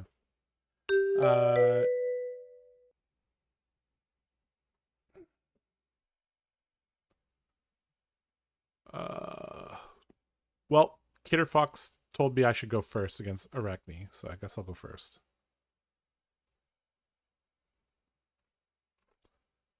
And yeah. So again, I'm going to take out Fire and Brimstone because we're not going. I should just move that into the sideboard. We take our snags, our loyalties, our That's All You Got, our Den of the Spider. And all right, let's try this again.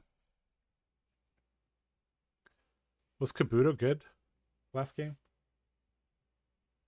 What's the win-loss record? I've only played 1 game, and it was an hour long. Let's try the Kabuto again. I actually think Scar Tissue is better than fealty making attacks just because it is an attack reaction and therefore easy to get value out of. But it's not Draconic is the issue. I Spell Void to AB1. Okay. Good luck. Have fun. Okay. Blood Spattered Vest. Black Tech. Okay.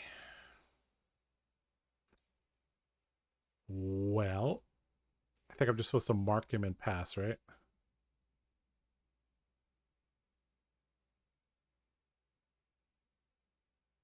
Yep.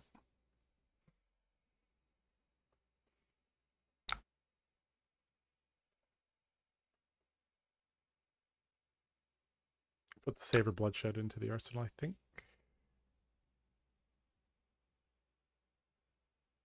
Should I have attacked? He'll just block, so maybe not.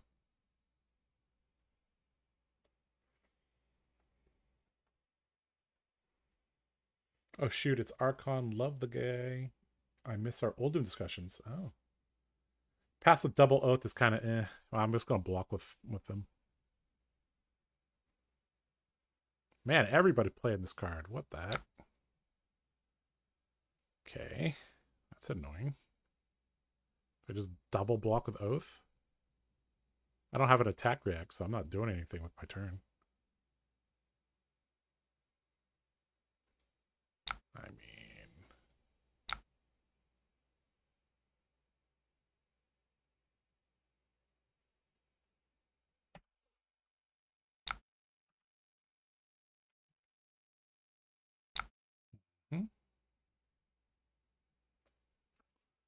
I'm not marked, but he could easily throw this at me.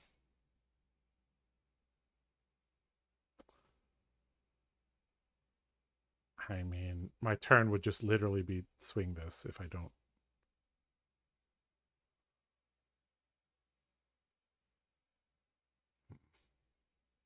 I just have to hope that this is not an attack react. I think I just block with this and then send this at him.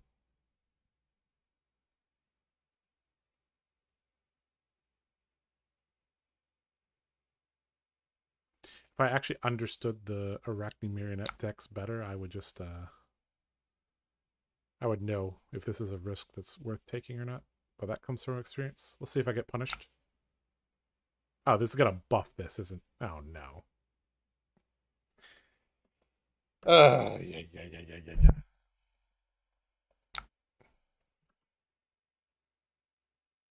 Huh?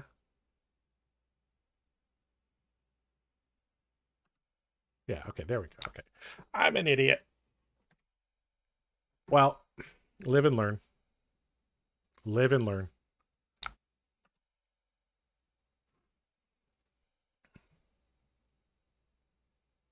All right. At least we didn't get punished too bad. We just lost 2 health and he lost a dagger. So, whatever. I played another pickup sticks. All right. Now we actually have a hand, though. I mean, we have an amazing hand. Jesus. Savor Bloodshed swing. Affirm Loyalty. Swing dagger. Endear Devotion for the Drakai. But he wouldn't be marked. So this card's actually bad. We actually don't need this card.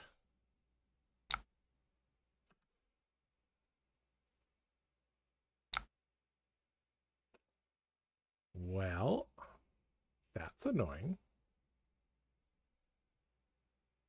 All right, we don't have a D react, so this is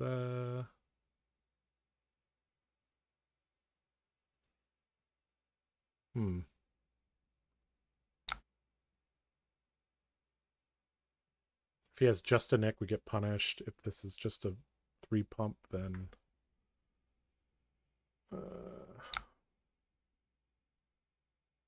kind of want to block 6, but I don't know if that's right. If we lose either of these reds, we're okay. If we lose our blue, we're kind of sad. But I think we just have to make him have it.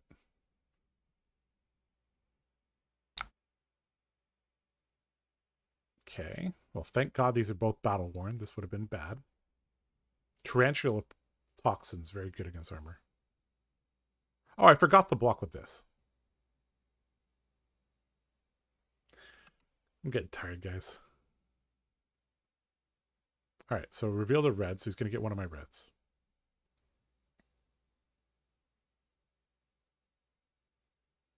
He should take the Endeavor Devotion, I think. I'm an idiot. I specifically talked about blocking 6. Yeah.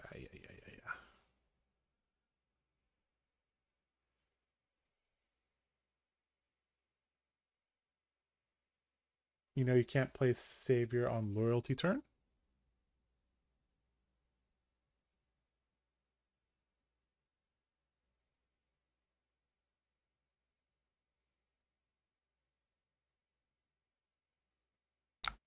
Turns out it's hard to stream and focus at the same time. I agree. Okay, he took Endure Devotion, which was correct. Okay, why doesn't this work with? Yeah, I'm not gonna get the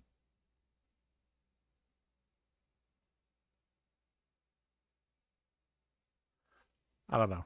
Let's just play. Let's just make mistakes to find out, I guess.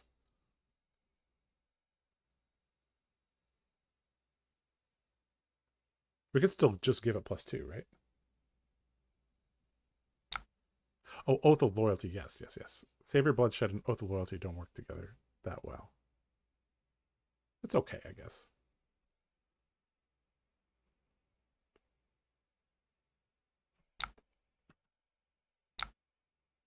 Uh-oh. Does he have 2D Rex? Oh, please no. He does not. Cool. Do we want to make a vigor? Well, we're arsenaling this card, I think. So, yes. Well, we're going to get a second fealty like this, I guess, boys. You can only play Draconic card on loyalty. Oh, yes. Yeah. We can't go Oath of Loyalty into that. Yes. You're right. I think this card's good, but I'm only playing 2 of them, so. Okay, there's Throw Dagger. Okay. Okay, so we're gonna get another fealty. Not gonna make that.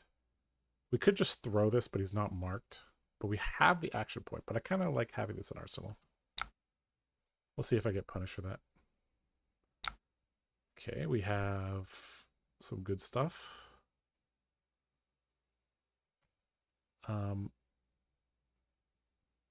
Yeah, with the Vigor token, this actually becomes nice because we could Long Whisker Loyalty, get a 3rd fealty.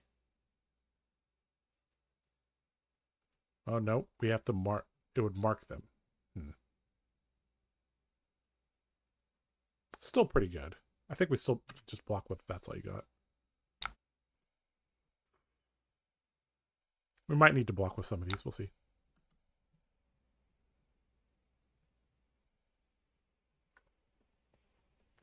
Nice draw. I agree. That was good. When this hits a hero, mark them. I mean, I do not care, I think. I could block this. That would be okay, I think. I think that's fine. I'm going to draw a card from That's All You Got. I kind of want to prevent the Marionette from going off, so... Okay, we drew that. Okay, we have 1 resource. Okay, so we can go like this. We can play out both of these. Play this one.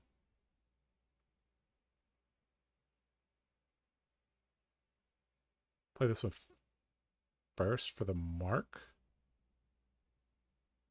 Then swing. Yeah, okay, I think that's okay.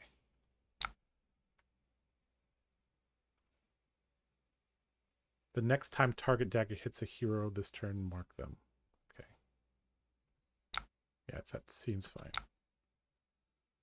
I want to add it to this dagger. Is it this one?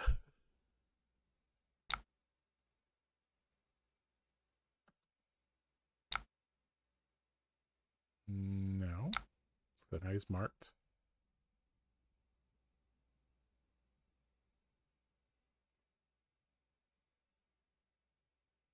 So I could just make a fealty here. That's easy. But it doesn't have go again. So I think I'm supposed to go here. Pitch this. Okay. So now I could give it go again. and it's likely to hit. And then I could follow up with this to get another fealty. Do we just send it now?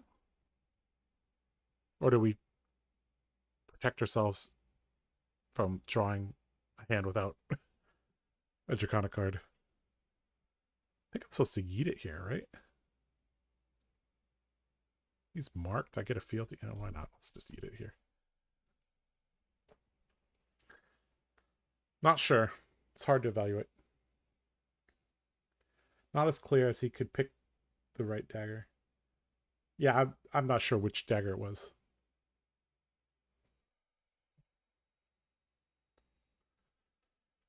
All right. Uh-oh. We almost drew a hand with no Draconics. But that's okay. We have 5 fealty. We draw a glint. Let's see if it's good, boys.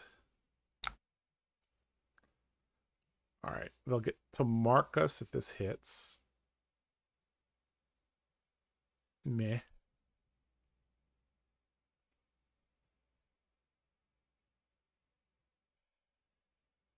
Am I supposed to block? I really don't know if I'm supposed to block correctly or not.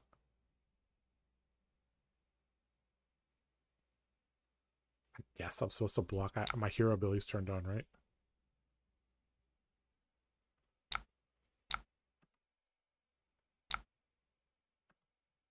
Okay, he's going to flick the other dagger at me. Mark me. Sure.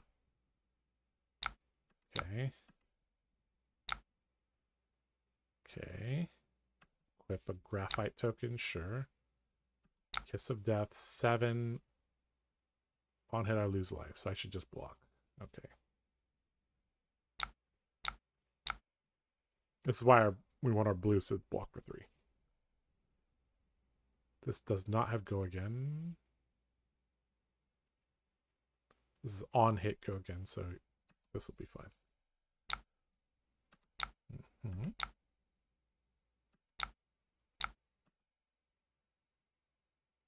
All right, pure value now, boys. Those blues don't do much beyond blocking. That's true.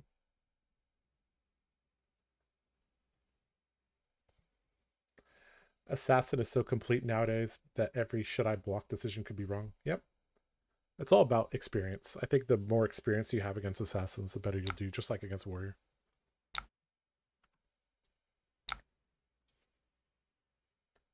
Two into 4 into reset dynamos. Pretty nice off a 1-card hand. I'm already marked, so I'm incentivized to just let this happen. This hand's good. Hunsen, very nice. And a flick, sure. Okay, this time he did blood splatter to gain a resource. Okay, so that's some information for us. Okay, gonna mark me, sure.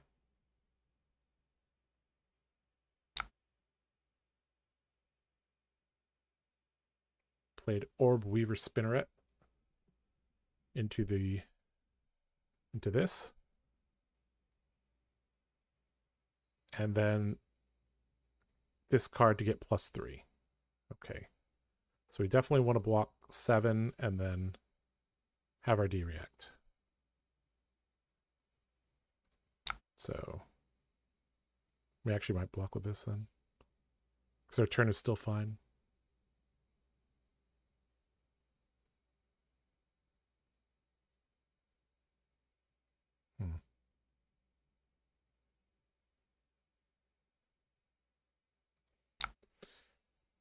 If we block with this,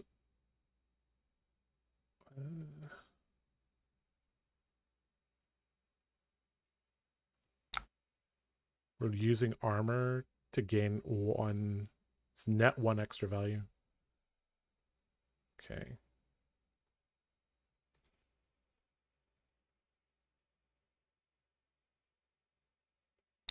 Okay, sure.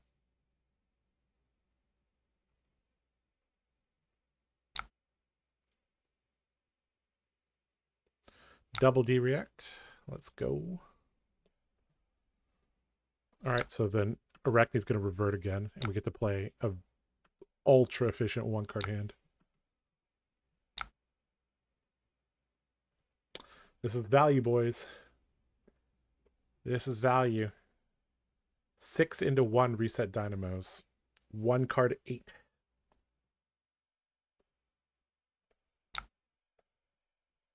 Hunt's End. Let's go. Inertia Trap. Okay. I mean, I wasn't arsenaling anyways. But now we know he's playing Inertia Trap, so even less incentive to arsenal. Helm this turn would have given so much value. Would it? Oh, yeah, you're right. Yeah. Well, I'm learning how to use Kabuto properly. All right, Persuasive, sure. Okay, this is 2 because of his hero ability. So we need to block 2 and then snag whatever shenanigans he tries to do. Okay, I mean, these cards are fine.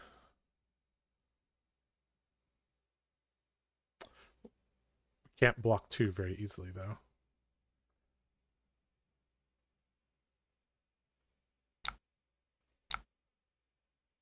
We're just supposed to go like this.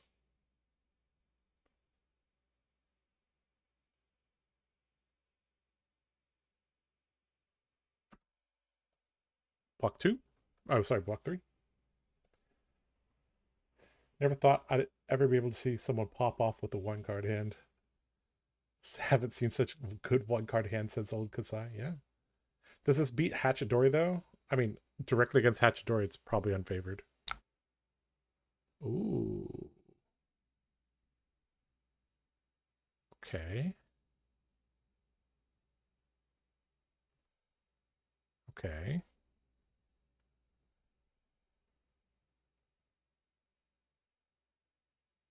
Okay, how does Snag interact with this? Let's find out.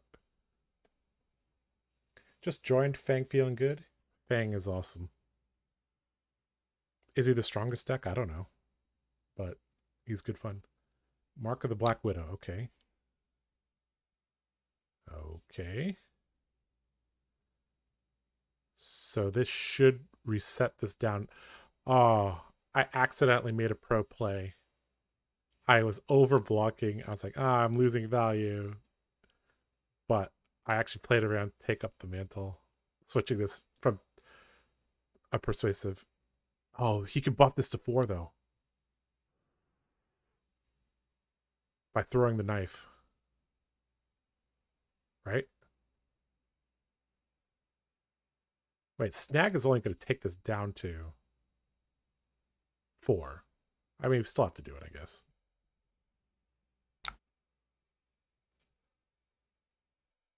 We don't need this pledge fealty anyways.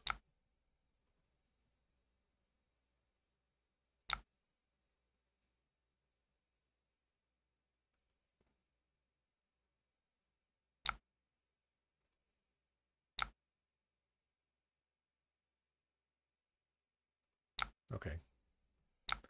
This happens.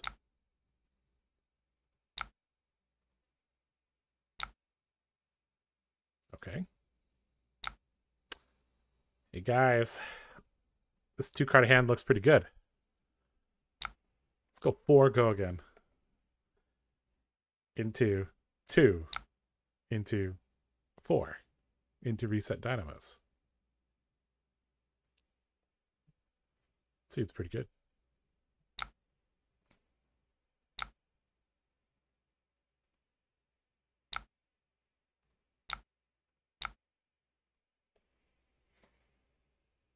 It's already at 4.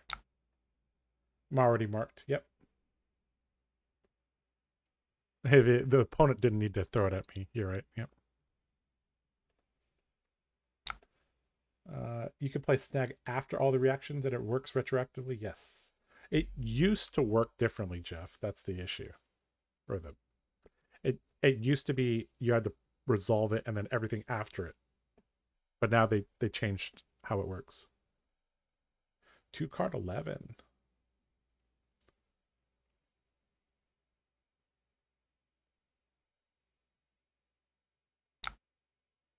Ah, frailty trap. Boo.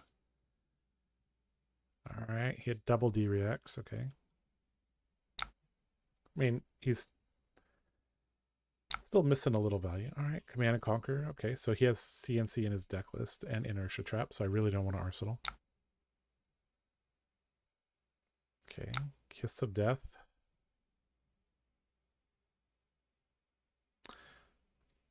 Well, this is where the 2 blocks sucking again.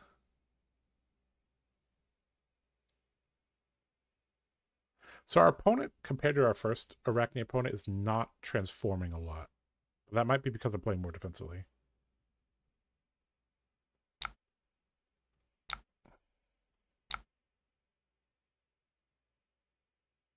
Interesting. So this must be a D-React.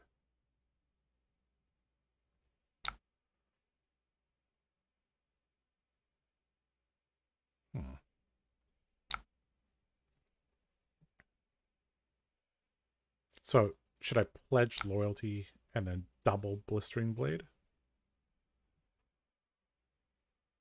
Or just Blistering Blade?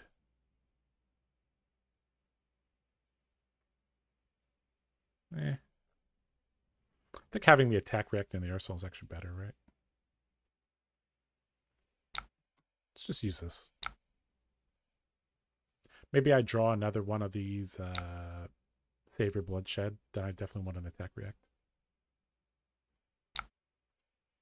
Okay, so, and we kind of extract one value from the Blistering Blade. So,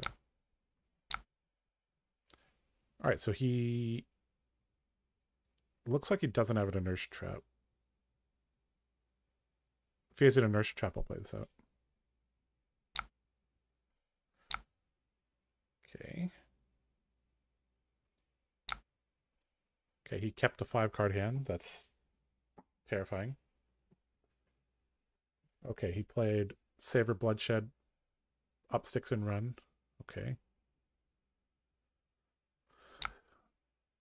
And played another up sticks and run. 13 on hit draw card. Okay.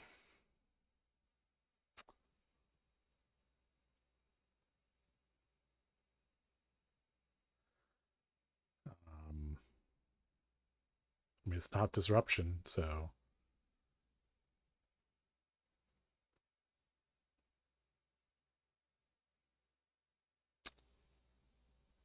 Well, we could pay 1 into this, 1 into grains, maybe 2 into grains, or 1/1 on the grains bracers. So I guess it's okay.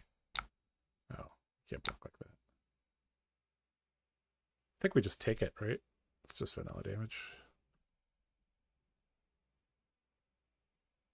I mean, it has an on hit, but we can't stop it.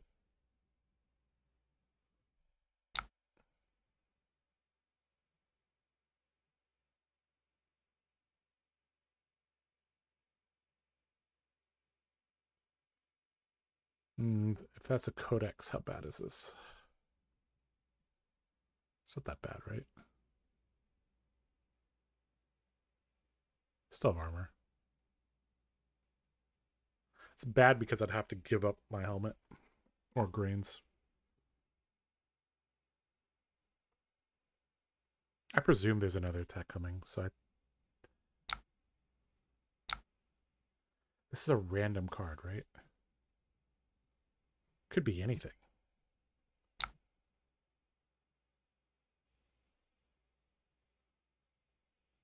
Okay.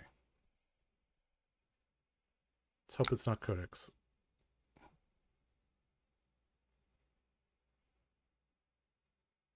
The heck just happened? Why does he have 3 cards all of a sudden?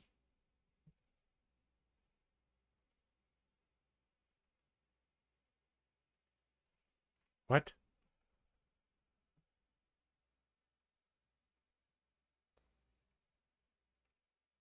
He had 1 card in hand, right?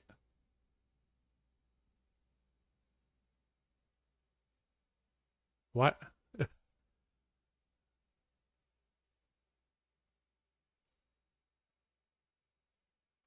I might be going crazy.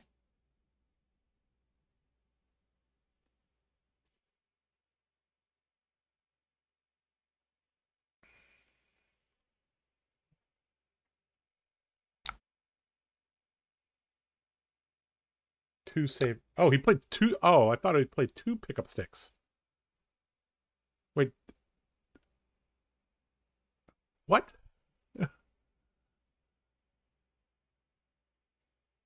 Oh, I wasn't marked at the beginning of this turn. I should have kabutoed. Oh my god. Okay. I mean, these are mistakes I would never make IRL. Here, I just don't know what's happening. I can't. Oh my god. Okay, yeah. Okay, so that's a mistake I would never make IRL. Jeez.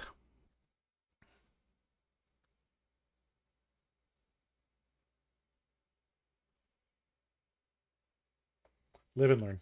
Live and learn, exactly. Okay, we got a really good hand. We can hunt set, grains, bracers. We won't bracers, actually. Oh, grains twice this turn.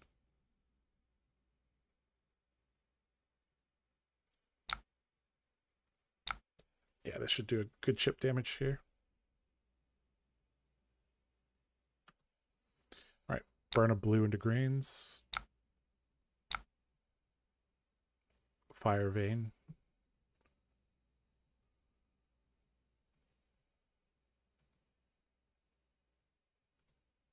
Yep, we're definitely going to play the Endear Devotion. We may play the Blistering Blade. I don't know. Probably would have flicked knives into draw anyways. Oh, right. Okay. Okay, I don't feel too bad then. All right, do we play both reactions out? I mean, the only synergy is the Save Your Bloodshed. So, holding it might be better. Just in case I have to block with 4 cards from hand, I guess.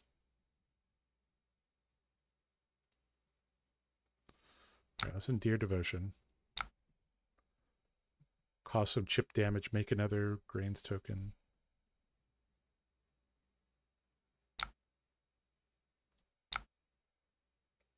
Pass turn. We got a snag. That's pretty good. Oh, hey, we drew it. Okay. Okay, I mean, this hand's nice. Okay, this is going to mark me if it hits. I think that's fine. It's going to flick.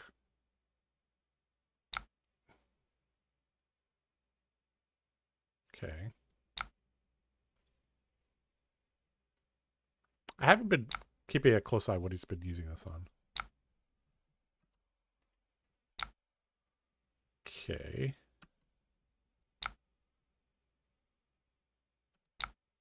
Okay.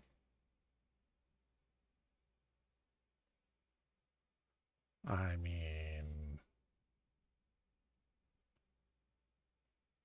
has this been here a while? His D-React? Is this his arsenal? I feel like that's been there for a while.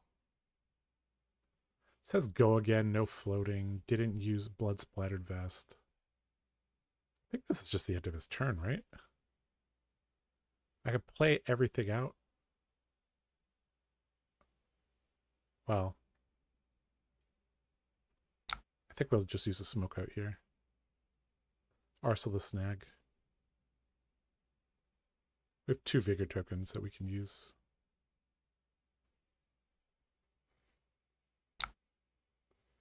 Do we need double vigors?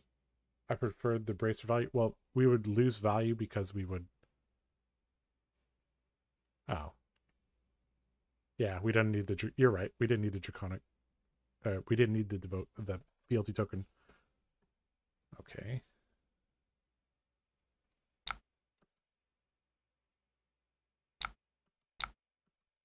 I really hope this is not.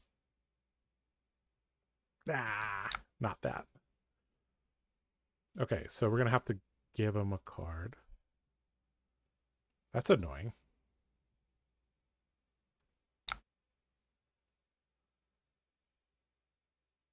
Well, they're not marked. Actually, this card's not very good.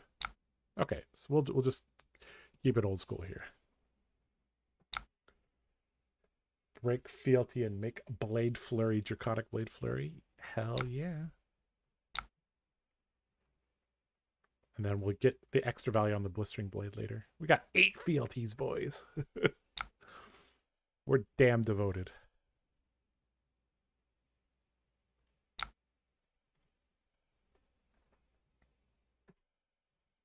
With Snag and Arsenal, I don't know how this guy wins the game.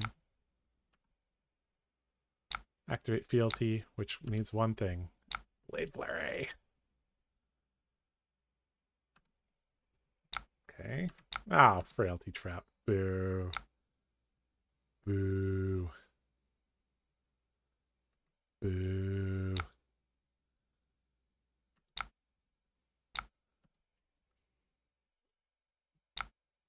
Okay, he's gonna pick his... It's gonna become Tarantula. So he could flick daggers at me, so probably he has the one that caused me to lose health. Kiss of Death. He probably has Kiss of Death in hand. Alright, let's Blistering Blade. Put the Snag into Arsenal. Activate Bracers because we can.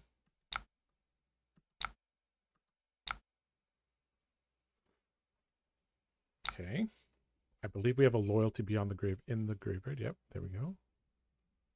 So now we could get 2 into the graveyard, which would be good.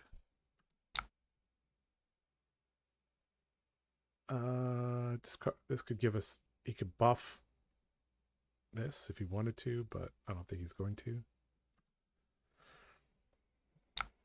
Okay, I'm unmarked now.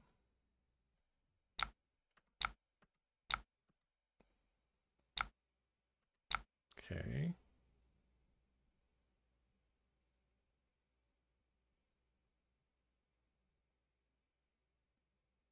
It's just damage, whatever.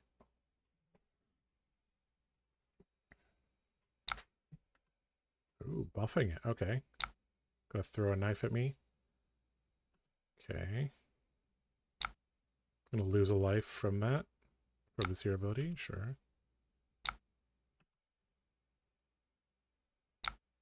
Uh-oh. That's not good. So Snag does not work against this. Oh no! We're gonna die. Wow! Wow. Look at that. Look at that. That's crazy. I should have been on red alert when he picked Arachne Tarantula, right? Maybe I'm supposed to save my headpiece for this play.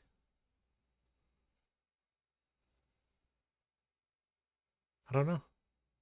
Snag doesn't even work here, right? Yeah. Well, we'll just play it because we're dead anyways.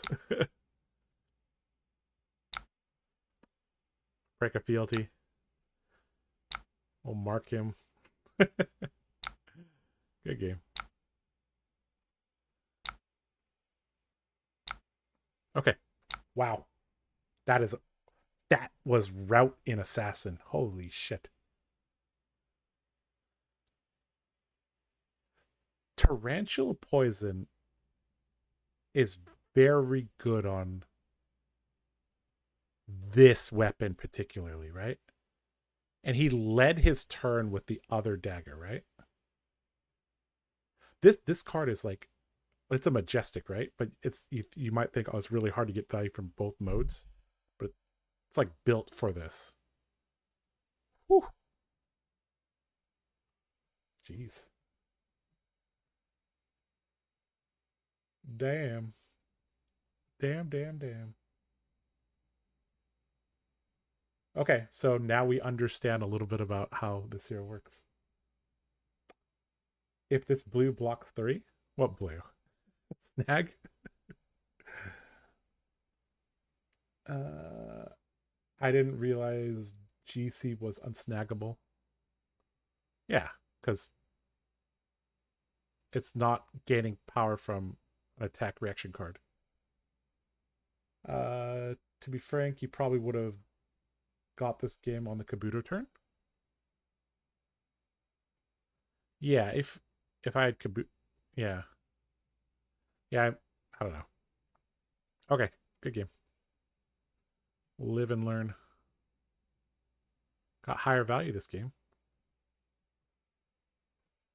That was basically route. Oh man. All right, guys. Well,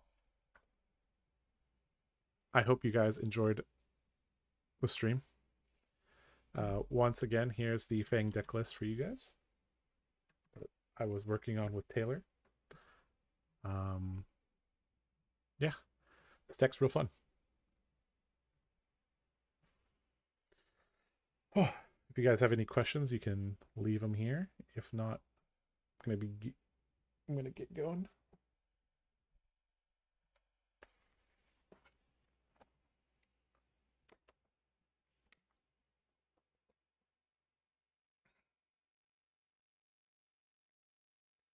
You need to test Perforate.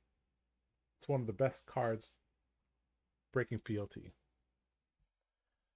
So I noticed in those games I had a lot of fealty. Too much fealty.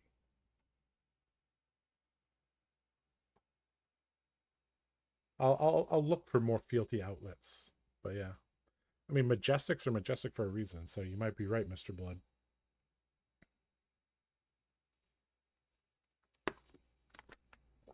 GG's interesting character for sure. Yeah, that guy doesn't play like any other hero. I mean, he's kind of a dual wield deck, but he's like extremely attack reaction focused. Can I send you my Fang list on Discord? Of course you can. The easiest way is to find me in the TheCardGuyz Discord and then send me a DM.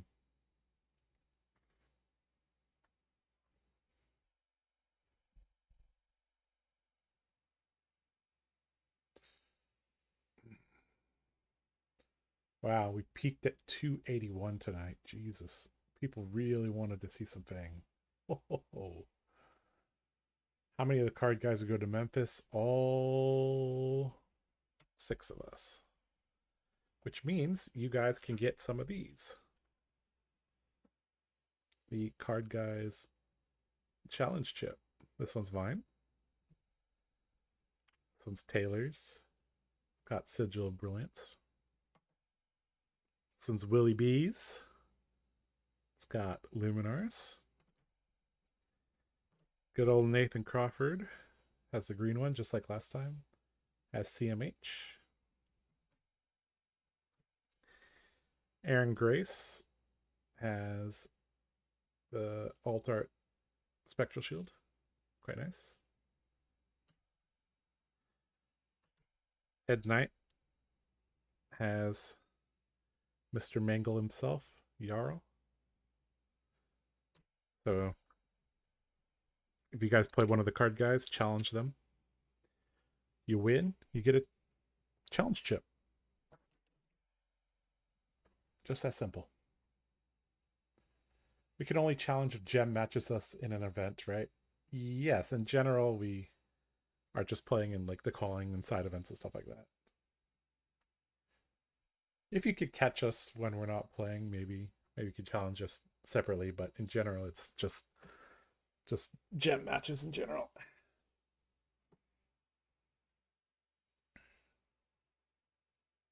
But yeah, if you guys are going to Memphis, come say hi to the TheCardGuyz. We're all very friendly. Just sent you my Fang list. Would love if you checked it out. All right, let's check it out.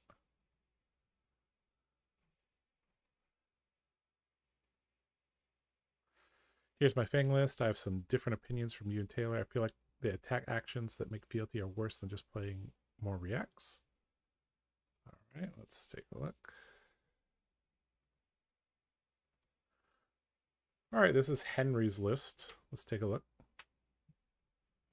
Okay, I guess your equipment's in the sideboard. So you're playing Blaze Hedgehog in the main board. Okay. 3-1 on Affirm and Endear might be right.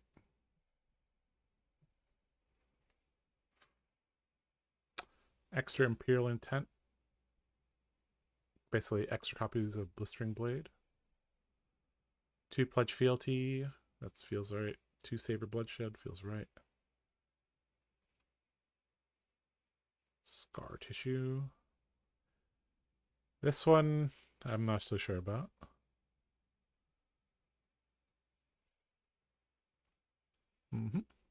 Sure. Hunt to the Ends of Wraith. So if you mark a hero, this becomes a 0 for 4.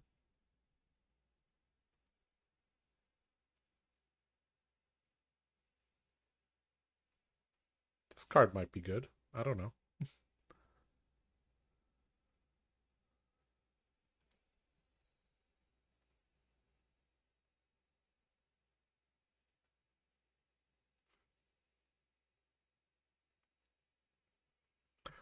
This card. It's really, really hard for me to evaluate.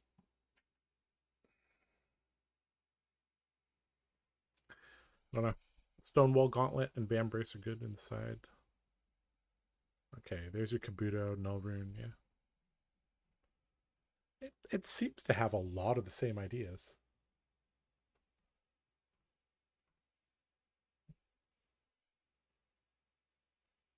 You have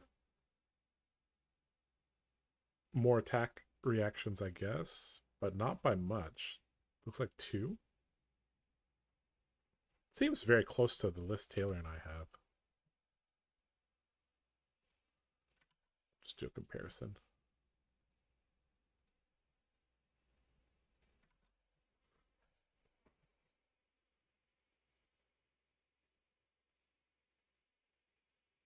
You don't play Den of the Spider, okay.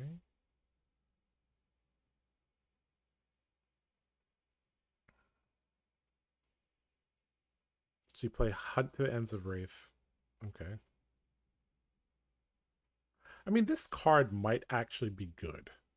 It's because it causes all your other attack reacts to gain 1 bonus, which is nice. This card might be good.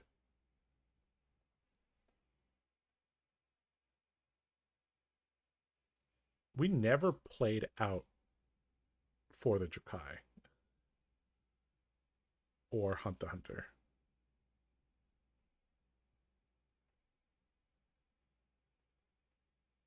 Playing no Loyalty Beyond the Graves, really? Oasis doesn't seem right either because you're not a Tunic deck.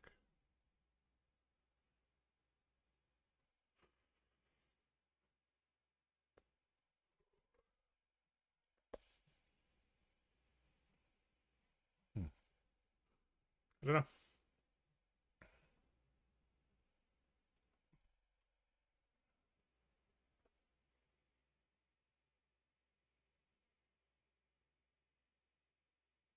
Hunt to the Ends of Wraith is for Enigma Arachne or any deck where they think they'll give me tempo. I don't know if decks have to give you tempo is the issue, because you're a warrior deck that has no on-hits. A turn with a Draconic attack action first is really way better. It's better, but I don't know if it's really better. It's just like 1 value here and there. I need to run Kano Hate for my locals. All right, fair enough, fair enough. But we don't have many options. Yeah. Yeah, a lot of the card pool is quite restricted. So,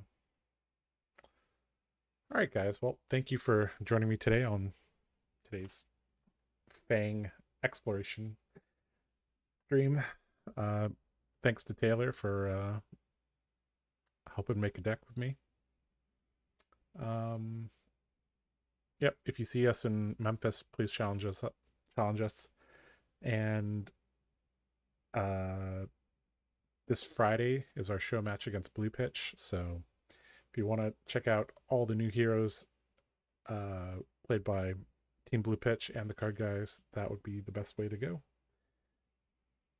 I feel like I have more to brew with Fang after tonight. Yep. Hope we give you guys a starting point for a lot of things. Yeah, I'm feeling real tired, so I'm gonna get going. A little bit, pretty long string. Jesus, 4 hours. Normally I go about 3, so not enough CYBs. Well, you're always free to add some CYBs in your deck, bro. All right. Take care. Bye bye.